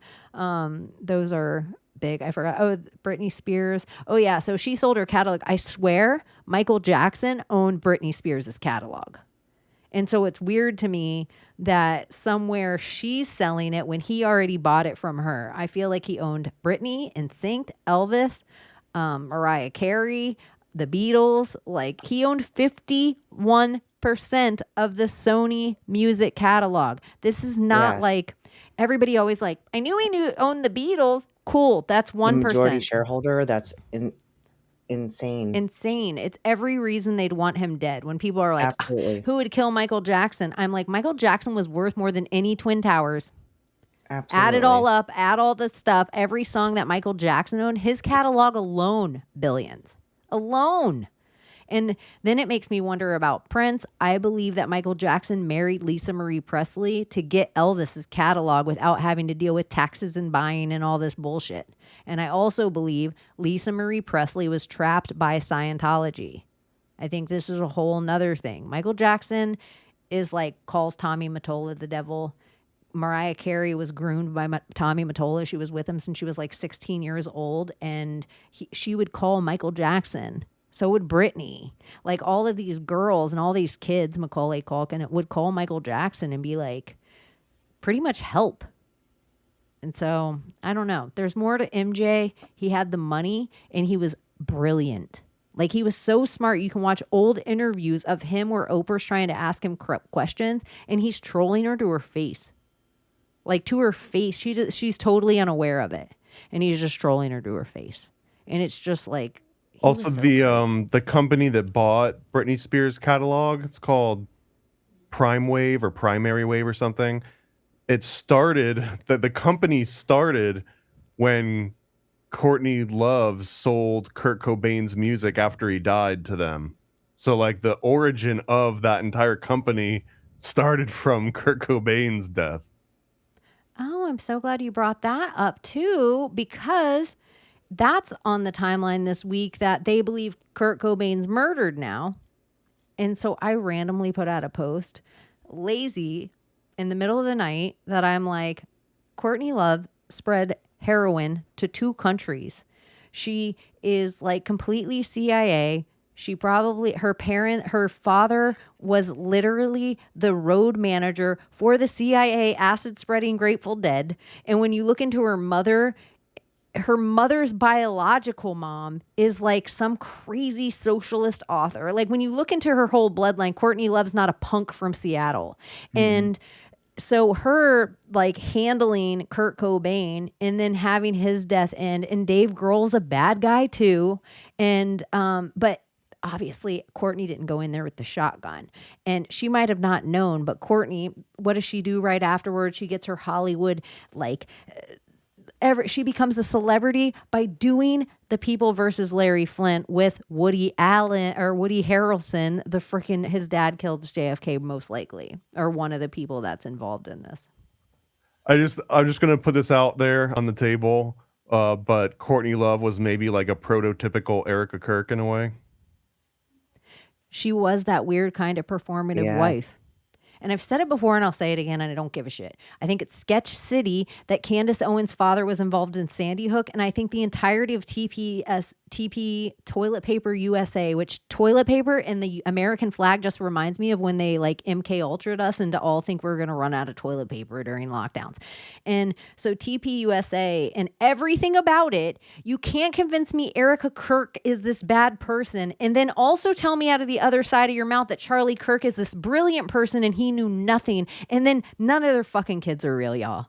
Like, so there's too much of this story that I'm more likely to believe that Charlie Kirk faked his own death, played along with the whole thing. And so when Cross-Eyed Cash says, see you in Valhalla, and I put in Valhalla, Greenland, it pulls up a place, and Donald Trump sure is bringing up Greenland a lot. So it's just, to me, I think there's like crazier tales in this whole fiasco, and the entirety of Turning Point is some kind of like weird, I think it's more Mormon than it's Christian, but it won't take that turn for a few years.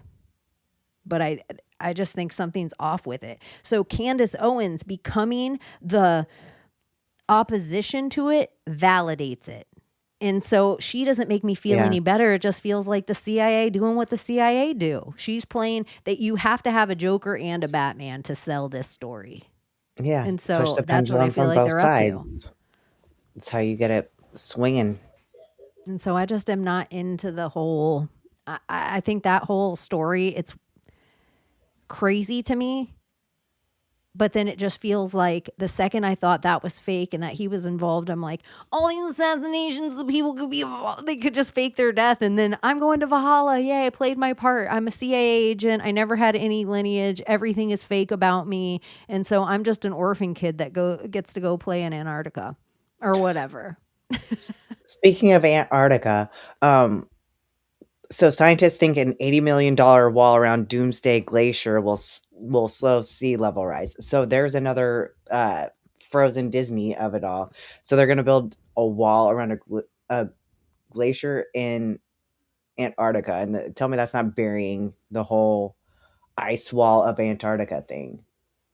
So then when you look it up, yeah, totally. If you put in wall in Antarctica, and they also keep putting up a bunch of pictures of Patagonia, and people in the comments are like, this is Patagonia. They say it right there. But if you look in South Antarctica, there's a Patagonia, Antarctica. You just have to put in Patagonia, Antarctica, or it's always going to pull up. And I think it's Argentina. But it's just crazy. Like I watch people's justification for things to stay in comfort levels of things. And it's just like, just stay with it. Like, don't worry about the ice wall yet. Like, don't even take the trip to the ice wall yet. Like, why don't we just see if NASA can actually get off one of these moon missions without keep delaying it since 2023 Right? to see? And I really believe they're like, fuck, how are we going to recreate the CGI? I really think that's the biggest problem right now, why they can't go back to the moon, is because how the shit are they going to send us something that any of us aren't like, so I ran it through my CGI detector and look at frame 3. Like, we'll all be on it. Do you think people are going to buy the moon landing like the same as they did the last time? I don't know if there's really any chance that people that already are convinced that all of NASA footage is faked and CGI and hologram and live. There's no way that any new footage will prove, them false like that, because it'll just be like, yeah, well, look at how great AI is now. And it's legit. It's a legitimate retort, right? It's like, yeah, the NASA's CGI department used to suck, and that's why they forgot about the flag, and that's why they forgot about the crystalline structures in the background and the shadows. Like they just screwed all that stuff up. But now that they've got AI, like, yeah, they can just pump something out that looks good enough, and you're just going to get debunked by CNN and Daily Beast anyways. So what's the point? Yeah. I had one today where I was just like, okay, you'll believe when Anderson Cooper tells you. And the person was like, I listen to more sides of news than Anderson Cooper, but really I was just planting the seed of like, Anderson Cooper will be a fun one once this onion keeps unraveling. Like, out of everyone, he'll be a fun one that keep going down the rabbit hole of. He might be smart enough to not, like stick his neck out too far. I feel like Don Lemon's the one that's probably going to get caught up, but he doesn't have the same old school money. He's like new money versus the old money of Vanderbilt's. I almost feel like Don Lemon, like, it doesn't seem like you get to go as far as an actual gay man because there's less blackmail to hold over your head. Whereas if you're a closeted man, then there's good blackmail. So it just seems like Don Lemon, he's low-hanging fruit. Like, he thought he was going to, like, he got his script, and he's like, oh, okay, I'm going to do this. I'm going to do my script. And they're like, you'll be fine. We're going to take care of you. And this time they were like, bye, Don Lemon, have fun with, because his whole thing is, this is my First Amendment to go into this church and disrupt this service, when in reality, the First Amendment is to worship as you see fit without being disrupted in the service. So it's just like, you can say whatever you want to say. You're not allowed to say it during a service, because that's also part of the First Amendment. You can do it from the parking lot. Yeah. But in here, it's like every single religion, you get your freedom of religion. You get to go inside that church and worship as you see fit. So there's certain funny things. Yeah, that it's like a picky and choosy. And who's the is your lawyer good? Well, you get a televised trial. But it's just kind of funny to me that I just think some people really were like, yeah.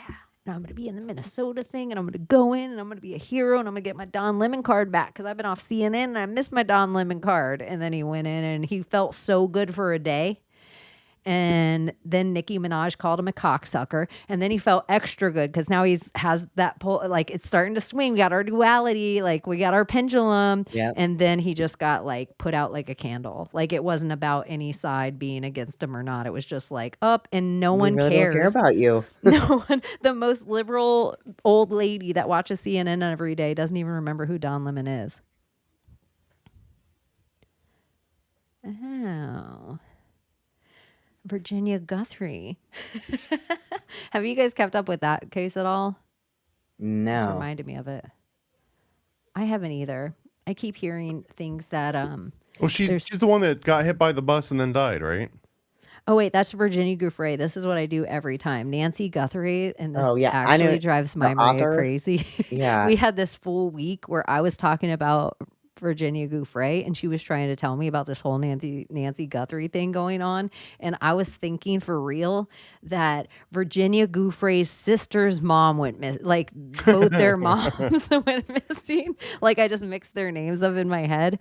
But I heard that this lady, Guthrie lady, a husband or a male counterpart to one of them is a co-conspirator in the Epstein files. And I don't know. I am like so far away from this case. I don't want to muddy the waters at all. So completely ignore that if it's not true. But somebody smarter than me in the audience validated if it is. But have you guys kept up on it at all? Nope. No. Another millionaire dies every day. I'd heard of it, so I was like, literally don't care. Neither do I. It sounds so cold, but I just feel like I only have a certain amount of space. Like, I can't care about every single cartoon character that I don't believe it anyway. I just think it's nonsense. So next channel. Yeah, it feels like baby Jessica at a well. It does. Or Jean Bonnet. Jean Bonnet thing.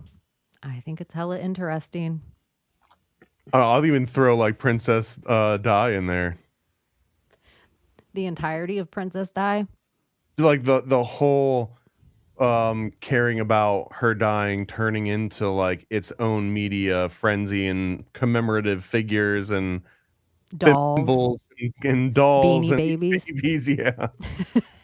But an interesting thing about Princess Diana, and I always, not that everybody blah blah blah, but her, same as Selena, I think when people get to a point of like whatever ground roots organic thing where they could actually get on the mic and speak up and be like, this is what I want to happen, and people listen, I don't think that person gets to stay. And the way that Princess Diana was bringing attention to AIDS at the time, they still wanted us to treat AIDS people like a pariah. So she wasn't supposed to be in Africa holding an AIDS baby. Yeah. And there is some things about her that I just feel like, including the relationship with Dode Fayette and his father always saying they were murdered, they were murdered, they were murdered. And then the cousin of Dode, Jamal Khashoggi, gets chopped up in the embassy. Like the connections of Princess Diana still go on, but I also believe the only reason she wore that crown is because the royal house was completely falling after World War II, and Winston Churchill was the only thing that could save them. And so he shook hands with the Queen of England and said she could keep her crown, but the next heir on that throne would be his heir, which would be William, because Spencer Churchill is his family. So it was supposed to be her older sister that married Prince Charles, but her older sister was no longer a virgin. So it ended up being young ass Diana, and it was a groom. She's like 15, 16 years old. He's like in his like mid 20s and shit. And he's really in love with somebody else, but the queen made this deal with Winston Churchill. And so now they have to go through with this bloodline, and that's William. So the second that crown split and a divorced Charles is wearing the crown, when the most bitter thing about Queen Elizabeth was she was always thought her dad died young because he was never supposed to be the king. He wasn't raised to be the king. It was his brother.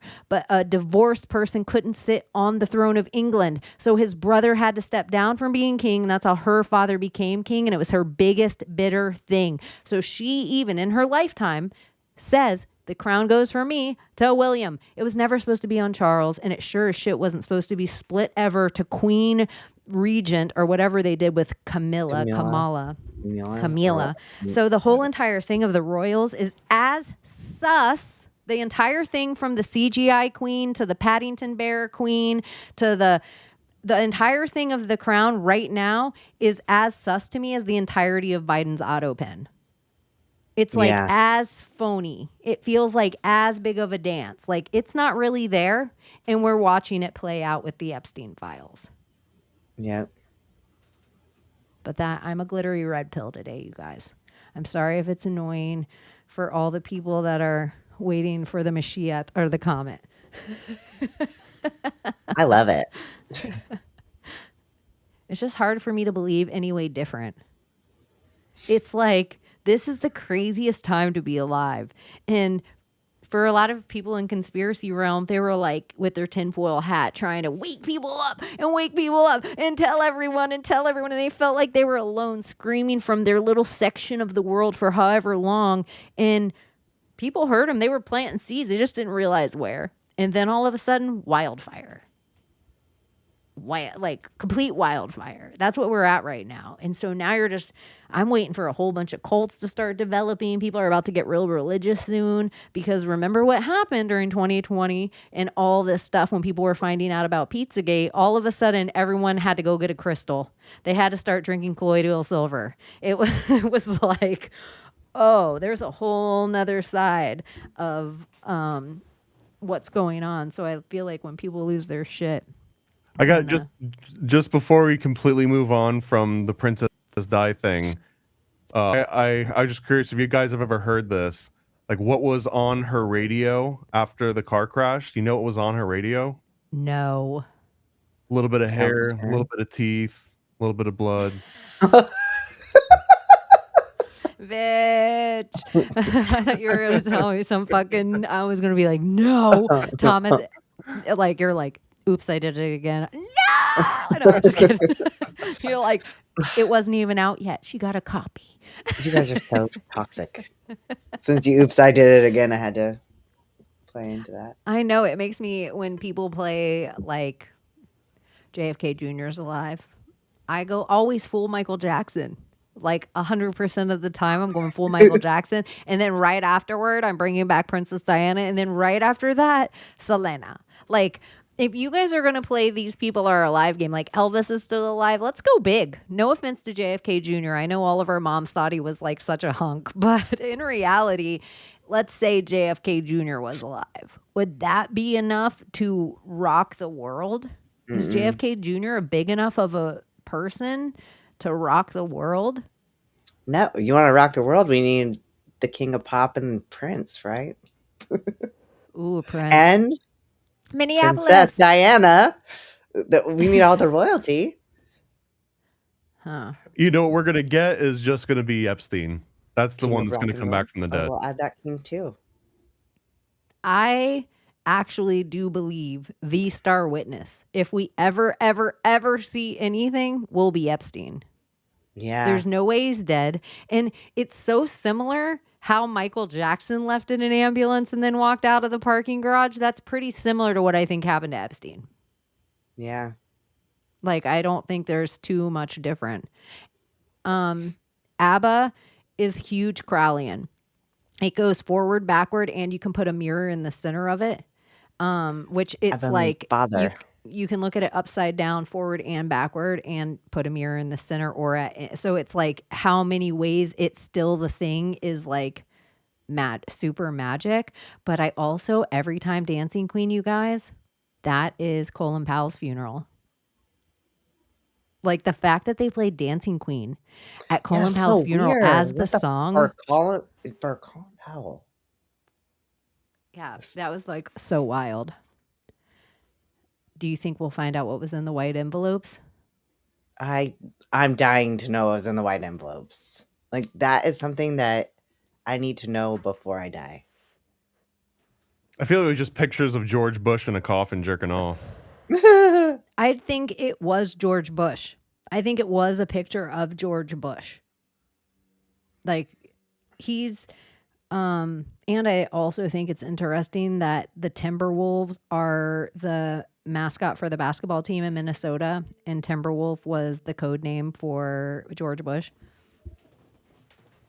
I think it's curious because I think everything going down right now, as far as like the hype up in our country and the CIA monarching of all of us, is Minnesota in the Twin Cities. What about Minnesota? Just like the Somalian stuff or what?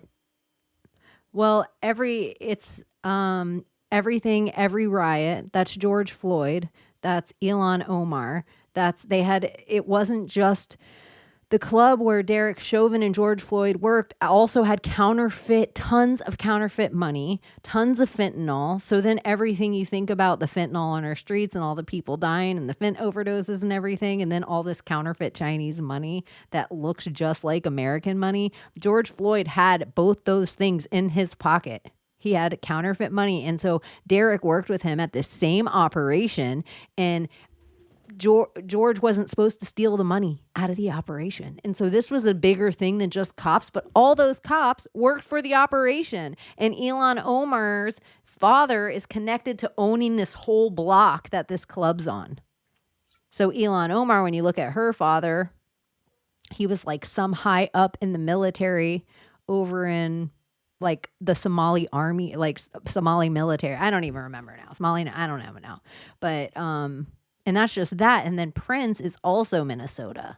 He's Minneapolis. Like he is like everything to do with Paisley Park and Purple Rain and all that stuff. So it's like if there was the biggest celebrity to come out of Minnesota, you'd have to argue that it is Prince. Yes, absolutely. And then Justin Bieber having Prince's purple guitar at the Grammys. It might not have been Prince's purple guitar, but I was just like, boom, purple guitar, Prince. And then Prince's songs are interesting, all 7, and we'll watch them fall. It's not about 7 nations because who's waiting for Antarctica to fall? It's the Demiurge, I think. I think so too. I think it could be Nephilim. And I think that's so weird because then he ends up Jehovah's Witness and he's like literally, calling people and showing up their house doing the Jehovah's Witness thing. But it's sure that song is very Gnostic. That is very Demiurge.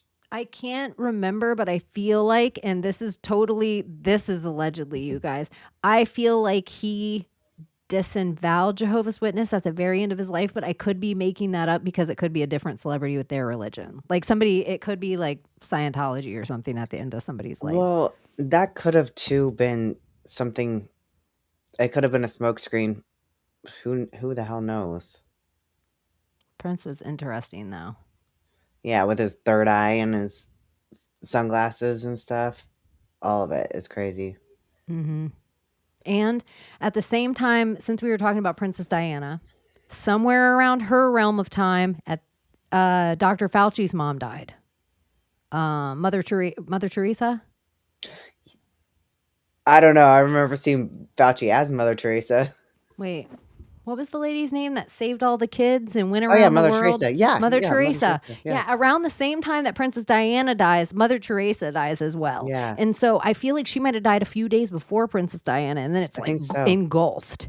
And Also, I don't think she saved kids. I think if you look into that, she would just find where kids were dying and she would like sit there and watch them die. And she thought that pain and suffering brought you closer to salvation. So she was there to like really enjoy other people I'm not going to suffering. save you. I'm going to save your soul and watch you die. Right. Yeah. 100%. That's what it was. And then right around the same time that Prince died, Tom Petty died. So if you think of like two huge Americana things, you get like Gainesville, Florida, Petty, and then like Minneapolis, Prince. And they both die of the exact same thing, which I would debate are drugs that came out. They were both laced fentanyl that probably came out of Elon Omar's dad's little bar that he doesn't own, that Derek Chauvin and George Floyd worked at. And he apparently died from complications of the pandemic too. Her dad did. And the marry the brother thing. Anyways. Purple Rain was big in Stranger Things season 5. But then also Purple Rain would be talking about the royals. Yeah. Like the whole European Purple Rain. Yeah. 5 days before Mother Teresa. Oh, wow. Okay. That's crazy. Good fact checking. Thank you. I saw that on your story earlier. Like, where'd all the fact checkers go? They're in our audience. They're fantastic. It's crazy to me how, like, if I were to replay the script in my brain, right before January 6th, people started losing their accounts, but they started to get like barred with fact checkers and like Snopes and PolitiFacts, and weird things started to happen to everyone's accounts about literally all the stuff we're posting right now. Nothing's different. It's just we're allowed to write it for some reason now so they can figure out who to put in FEMA camps. How many TikToks did you lose, Chaney? I think you were up to Project Chaney 7. Oh, at least. Yeah. At that least. One surprises me the most because you would think that China would be okay with letting Americans talk about American theories, but they are actually the most strict out of anybody. One of her videos, I think it was on Project Chaney 5, within minutes, had 100,000 views, and then it was up to like millions, and then boom, my whole account was taken down. Like, I figured out TikTok. Yeah, like, I figured out whatever it was, and I'm like, oh, I think this is my shit. And for whatever reason, you guys, TikTok is gay as shit. It's so gay. My avatar on TikTok talking about that shit popped off. I might as well have been. Now that you look at it, it's like when I say this, I might as well have been a black woman. Now when you look at every conspiracy theorist that's saying the same shit, it's all black women saying some of them are lesbians. They're like, damn, do you guys know about this? Blah, blah, blah. But I figured out the TikTok thing. And so when people are like, oh my gosh, they barred Epstein. No, they always did. But there was also a lot of China connections to things. Yes, Israel for freaking days. And everybody's like, China doesn't own TikTok. China owns Taiwan. Taiwan, what do you think Taiwan is? What is your get? Taiwan is like the Alaska to China. It's like called a thing, but all their language, all their currency, all their, it's China.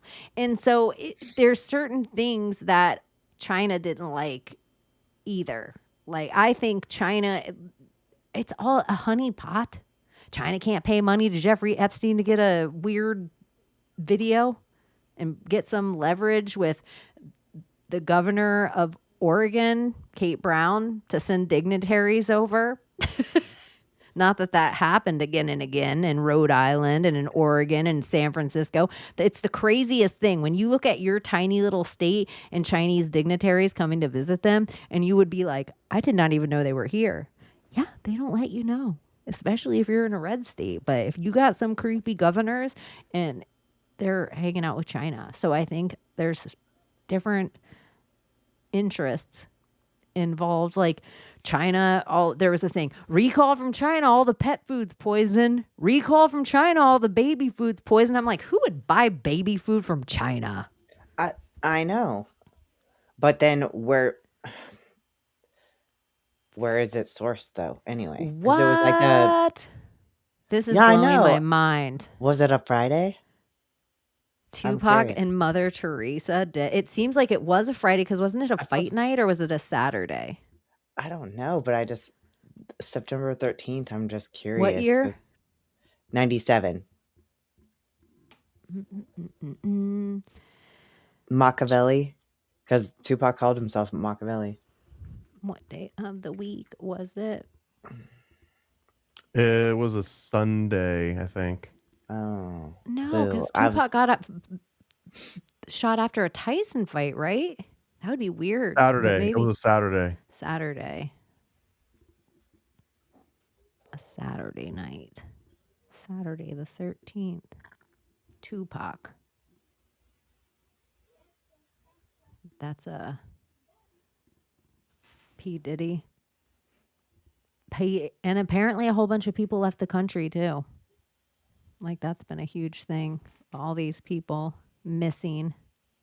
Like recently or on September 13th? No, just recently. Like Jay-Z left the country, but maybe he's back. I don't know. I don't know what's going on with people, but apparently like a whole bunch of weird people that were coming up in the Epstein list were also taking trips overseas.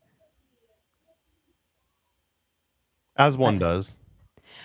Well, it really is a matter of time, I think, before it's not because like a whole hit crew is going to be planned and come after these people, but there's a better likely chance that just some random mom loses her shit at dinner one night. Like in the idea of like you're Peter Thiel and you're out to eat one day, just some mom stewing and she's eating her clam chowder, looking at this bitch fucking laugh with his 1,000 bottle of wine and his gay friends. And she's just sitting there And then she has enough drink herself and she goes up and assaults him in this restaurant and lets it all out of the Epstein files and people record it. This is the more likely shit to start to happen to these people. And we get to witness it. Because everybody records everything now. And so we're going to get to witness these people not being able to be on the streets because everybody is aware of their crimes. And I think a lot of people in Congress, there's a lot of people that aren't the fucking dirtiest things in the world. Some people just were like, hey, I'm going to take a little bribe, whatever. Like some people are up to whatever. But then there's some people that gotta be doing their dumb shit. They're not worth $1 million even. They're just like, they're low hanging fruit because nothing has to be done. They're just dumb and they're like always play along when you need them to without them even knowing that it's part of this whole darker thing. The lady from Alaska that there was like a photo of her getting like pinned up against the wall by like Pelosi or something, like Dianne Feinstein. Yeah. And Feinstein was going to it was like Murkowski or something. Murkowski, yeah. I love that picture. Like the Murkowski lady seems like what you're describing here. Like you don't even have to bribe her. You don't have to like she'll just kind of fall into place if you just exert the right pressure in the right places. Yeah, this is such a power move picture.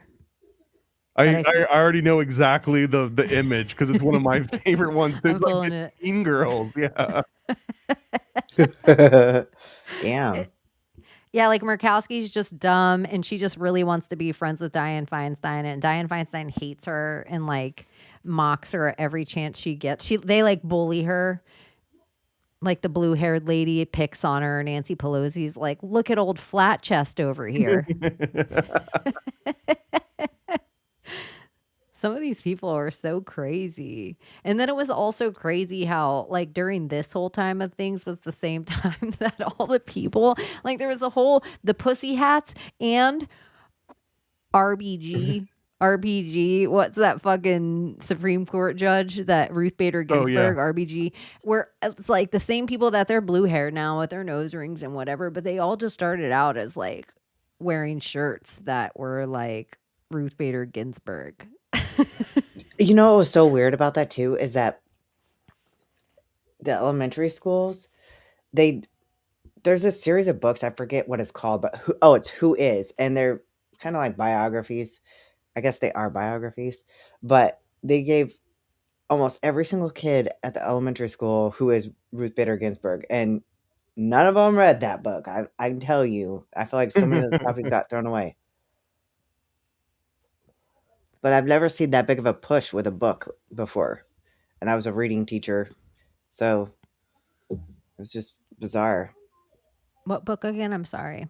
I was Who paying is Ruth attention Bader to Sarah. Ginsburg? It's a kid's like biography series. It's Who Is or What Is. Some of them are What Is, What Was 9/11. You know, it'll have stuff like that. But We talked about Leopard Killant, Kim Noble art, and all the art. I did not bring up this yet, which is so. I just think it's interesting, and maybe it's just me.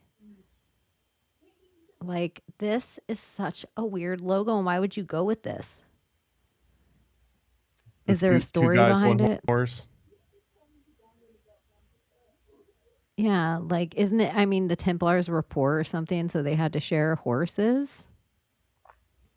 It just seems like there's a few angles to this, right? So that's the official explanation, is that they were supposed to be 2 to a horse because you're broke. Part of the reason you were broke, though, is that to join the Templar, you would give them all of your everything, your land, your money, just everything that you owned, all your material possessions that would become theirs. So it was kind of like communism in a way, right? Like everyone kind of shared the same pool of resources, which is what allowed them to become like incredibly powerful. But then there's also the concept of that they were just banging each other because it was the only way that they could remain in isolation and not be tempted by like the material world and evil women out there. So they would just kind of like give a brother a hand every once in a while. And Handy. you balked when I said guys will put their thing in any kind of hole, and I'm just like, you know, if you can be gay and take one for the team so you can just keep doing your job, that kind of validates my theory, I think. it's like back to the dolphin, like, get back to work so you can concentrate. Yeah. But it's so Brokeback Mountain. Like, everything about it makes me feel like some conspiracy theorist channel out there should do a whole deep dive and compare the Knights of the Templar to the story of Brokeback Mountain and see how many crossovers. Well, even when you're saying that they're broke, I'm hearing Brokeback Mountain. That's what I did too. And it just is so similar. Like, I can't quit you. Like, can't you hear that other guy say that in the other guy's ear? Yeah. I can't quit you. Like, One of the most romantic lines ever. and they are close on that horse. And then I'm like, gosh, that poor horse. But who knows what they were up to? This gets it all into Mr. Hand stuff. So I didn't mean to do that to you at the very end of the show. But the Knights of the Templar is a weird thing. Sigillum. But then the other side of my conundrum, my contrarian brain says the Catholic Church hated them. Yeah. Why? Like, why did the Catholic Church hate the Templars really, but we only get the Catholic Church history? This doesn't come up often either, when the whole like 2 guys, 1 horse. It's funny to say, but also if you look in, there was a death of this guy named Kenneth Pinion from like 2005 or 2006 that that died from making love to a horse, and that apparently like they would court the horse and the horse would come out and pick the like a bunch of guys would get together once a year and the horse would come into a room and it would like nuzzle with the guy that it wanted and actually lead them back into the stable. And they were doing this for years until one year, this guy ends up getting his stomach perforated by the horse. I'll leave it up to your imagination to figure out how that happened. And then all of a sudden it became like a news frenzy and it became like a big thing in the news for at least like a month or 2, I think. But it's like it revealed yet another one of these weird little communities of people that you were like, oh, I didn't even know that was happening. Apparently it's happening in such large numbers that there's entire communities and like Club Meds like set up just around this particular concept. Well, since they were against the Catholic Church, we need to do like a Secret Society of Good Guys emblem that that mocks this one. All 4 of us on the back of a horse. Or on the back of a dolphin. Yeah. That's so funny. That's so crazy. Since we mock like the other secret societies with our normal emblem. I mean, I know I don't even want everyone to look it up, but that Mr. Hands video, it's one of the reasons that I started to see like Joe Rogan, every single one of his guests, the same way he makes them all smell smelling salts now. He used to show them all the Mr. Hands video. And I never looked it up, but I've worked in restaurants. I've worked in welding shops. I don't know what this is.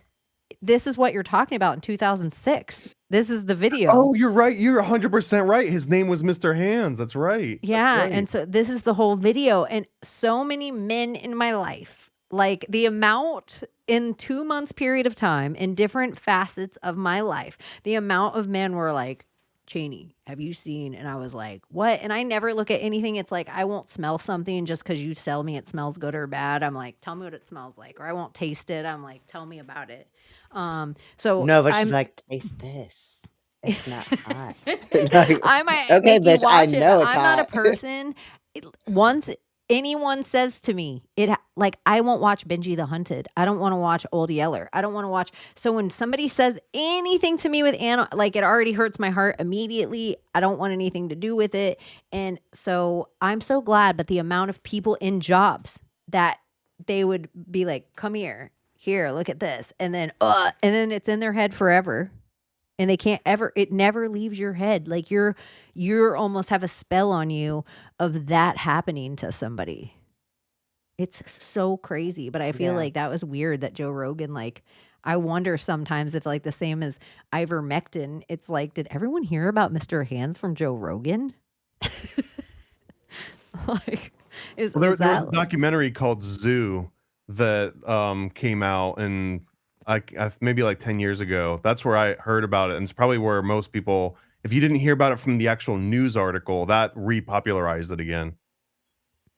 I also am going to tell you for real. I can't even watch, like I watched a guy, he raised this crocodile that got one of its arms cut off. And then he ended up taking care of it from the time it was little. And now it's this 20-foot crocodile. In my head, I'm like, that guy's fucking that crocodile. And then eventually the guy dies by crocodile. When I see people like Siegfried and Roy, I'm like, those guys are doing weird shit to those tigers. Like I don't see like it never seems like a man in the house with his pet. It's like a man sleeping next to his snake. I'm like, that guy's fucking that snake. How does that even work? I don't know, but they fucked the fish, They and do then it have changed poop my balls. Have you ever whole seen a snake entire reality. Like in my world, like, is there no end? Is there no end? Like sometimes I feel like such a prude, but then I feel like the world's rolling forward so quickly. And this is kind of what I feel about the Epstein files in a way. Like we're all being groomed. We're all being groomed for the most horrific shit. Like you can't ever undo it once you see it. Even telling somebody about it, our head, when we used to read stuff, our imaginations were so strong that the movie always disappoints us because it's not as good as what we created in our head. It has nothing to do with the writing. It's because the person we created isn't as good as like whatever. Yeah. So I feel like a lot of this shit, it's all in writing. And people create this horrific shit in their head. And Hollywood got very cozy, giving us 50 Shades of Grey and all the softcore porn so they could walk people into torture without knowing what it was. And then now they all are creating this like groom in their head of horrific shit about humanity that they never thought beforehand. And I know everybody's like full disclosure. And I just feel like it can be disclosure, but it doesn't mean everybody's face, we have to rub through it at dinner. Yeah. Or like my job, I feel like sometimes knowing the darkest shit is so my sister can raise her 5 daughters with the softest, most innocent brain. I don't want her to have to know about all of it. I want to protect them all from it. And sometimes it's knowing parts of it, like be careful walking to the thing. If you're 16, don't let some guy pay for your massage school. You know, like there are different things of it, but then it's like some of these dark things that are coming out in these files. And this is Pizzagate. Like once you get to the Podesta emails, this is it doesn't get any better from here. And there's still 3 more million emails that are going to be released from this thing. So I don't know. Just kind of back to your whole theory, if they're all sheep, and maybe not all the sheep need to be waking up. Some of us are sheepdogs, and we're here to keep them protected. Yeah. I like when you said it like that. And I don't love the idea that some people are privy to the information than others, but no, everybody should have the thing to look. But I just used to be a person like the ugliest of the world. I was just like, look at it, like holding their eyes open like Clockwork Orange. And now I just kind of feel like if people come broach me, I'll be like, I can tell you like an autist ran, or I can give you like a soft shoe. Like maybe it's a 60 minutes. This is as deep as Netflix is going to go. Where do you want to go with this? Anyways, I forgot I had the Knights of the Templar next to us the entire time. Because we need to make a sticker. Boom. I agree. I think all of us on a horse is the funniest thing ever. Like I might have to mess with it enough. I know. Like, do you guys have anything else you want to talk about before we leave, or anything to plug before we head out of here? I'll plug. I got just a few sampler packs left. So it's got the occult calendar, and it's got 3 comics and 3 stickers and a little conspiracy trading card, all for $20 shipped. So I think I've got maybe like 10 left or so. So anytime I mention it, I end up moving like 3 or 4 of them. So hopefully this will help me move the other half that I got remaining.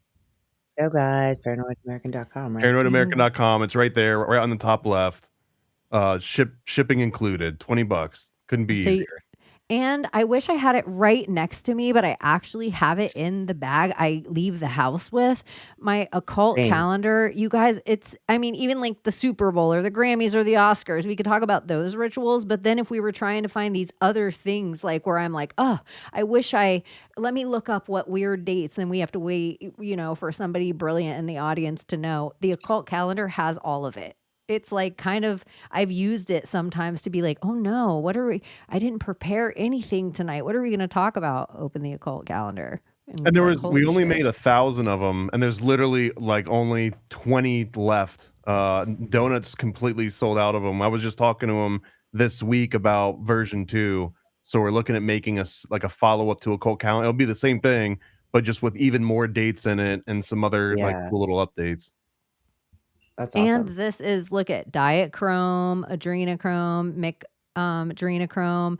Alex Jones is having his comeuppance this week because, Eddie Bravo pretty much validates on Alex Jones. And I'm telling you guys, next week, this is all part of my Sarah Palin. Being a flat earther and Pizzagator is next week. Fighter and the Kid has to talk about the fact that I did this video, and also next week, because of how hot this little clip I made is, Joe Rogan's gonna have to have Eddie Bravo on. It's about that time. It's been in a little bit of time, and Sam Tripoli is fantastic. He's gotten so much better at just nailing information and laying it out to Rogan without being like shoehorned into like weird bow hunting convo like Rogan does. But Eddie will give it to Rogan. Like they've been friends for so many years and what have you. It's like Eddie has we'll see, but I'm just putting this on the timeline. I'd like to see that. Brian Kylan's going to have to talk about all this shit on Fighter and the Kid next week, and hopefully Joe Rogan has Eddie Bravo on, and you guys will know that we're that much closer to Sarah Palin bringing up Pizzagate and Flat Earth. And I don't know why. This is a weird one, but let's go weird. Like, you can only kill the Queen of England once. Do you have anything going on, Abbie? I'll be on the Perceiver podcast on the 18th. I was supposed to do it a while back, but that's when I was having internet issues. So it's next week. I also have been hanging out with the Spiders on Tuesday nights. Sometimes after they get off air, I'll be in their Patreon and hang out with them for hours. Usually like 3 out of the 4. I don't know how many they had, but I feel like I missed the last 2. But to be fair, I had a lot going on this week. And then Jules was off the week before, so I wasn't allowed to play late night online. But if you guys ever want to hang out, you can always go and follow Ben Balderson or the Weaving Spiders web. And I think there's links to all their after show. And if you do, I will shout out to Ben because he's been playing. It's a debate panel. Raging Tomato. I think her name's Sarah Tomato. It's her show. She used to be on some other podcast that couldn't open a pickle jar. Like that was his thing that he became famous because he was some like alpha guy that couldn't open a pickle jar, but she was something to do with him. But now she has a different podcast. It's like a debate show. Ben Balderson's on there a lot and he's an unofficial co-host, but he carries a nice weight on there. And I like find myself watching it for way longer than I anticipate. I'm like, oh, this is live. Let me click on. And then somebody will trigger me or something. They have a good conversation. It's her format and the way she does it is like people pay a lot of money. It would be like if we were like, oh, if our audience gives us $10 right now, we kick this person off the stage, or somebody could put in the audience for $10. I want to hear Abbie and Layla debate about blank. And then you guys there's like interesting stuff in it like that. Like it's very interactive, but I think Ben's amazing on it. So shout out to all those guys and go support them and do that stuff. So, all right, you guys, we love you so much. Have a happy Valentine's Day. Lupercalia. Here, wait, Abbie, give them hearts on the way out. Free hearts. If I can get, I suck at this. Pinkies together. Can you save us, Britney Spears? Can we be saved? God, why is Satan controlling the universe? Here comes the Here comes the world we used to think we knew is constantly exposing woo. Our possibilities come true. So what we do is call out to the good guys, good guys. Witches, widows, MAGA, mystics, entertaining cunnilinguists, good guys. The forum of the quorum needs a secretive society to advance our philosophies intentionally, magically, good guys. Conspiracies, sex, cults, Jamaicans, it's okay to change your thinking, good guys.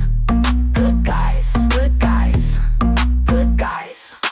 The world we used to think we knew is constantly exposing woo. Possibilities come true. So what we do is call out to the good guys, good guys. Witches, widows, MAGA, mystics, entertaining cunnilinguists, good guys. The forum of the quorum needs a secretive society to advance our philosophies intentionally, magically, good guys. Conspiracies, sex, cults, Jamaicans, it's okay to change your thinking, good guys. Good guys, good guys, good guys.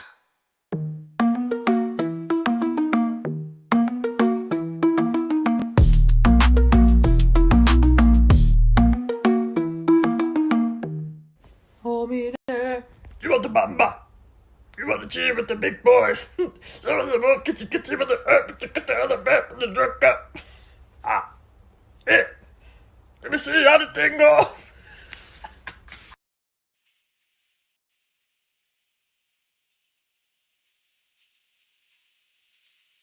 You're still here?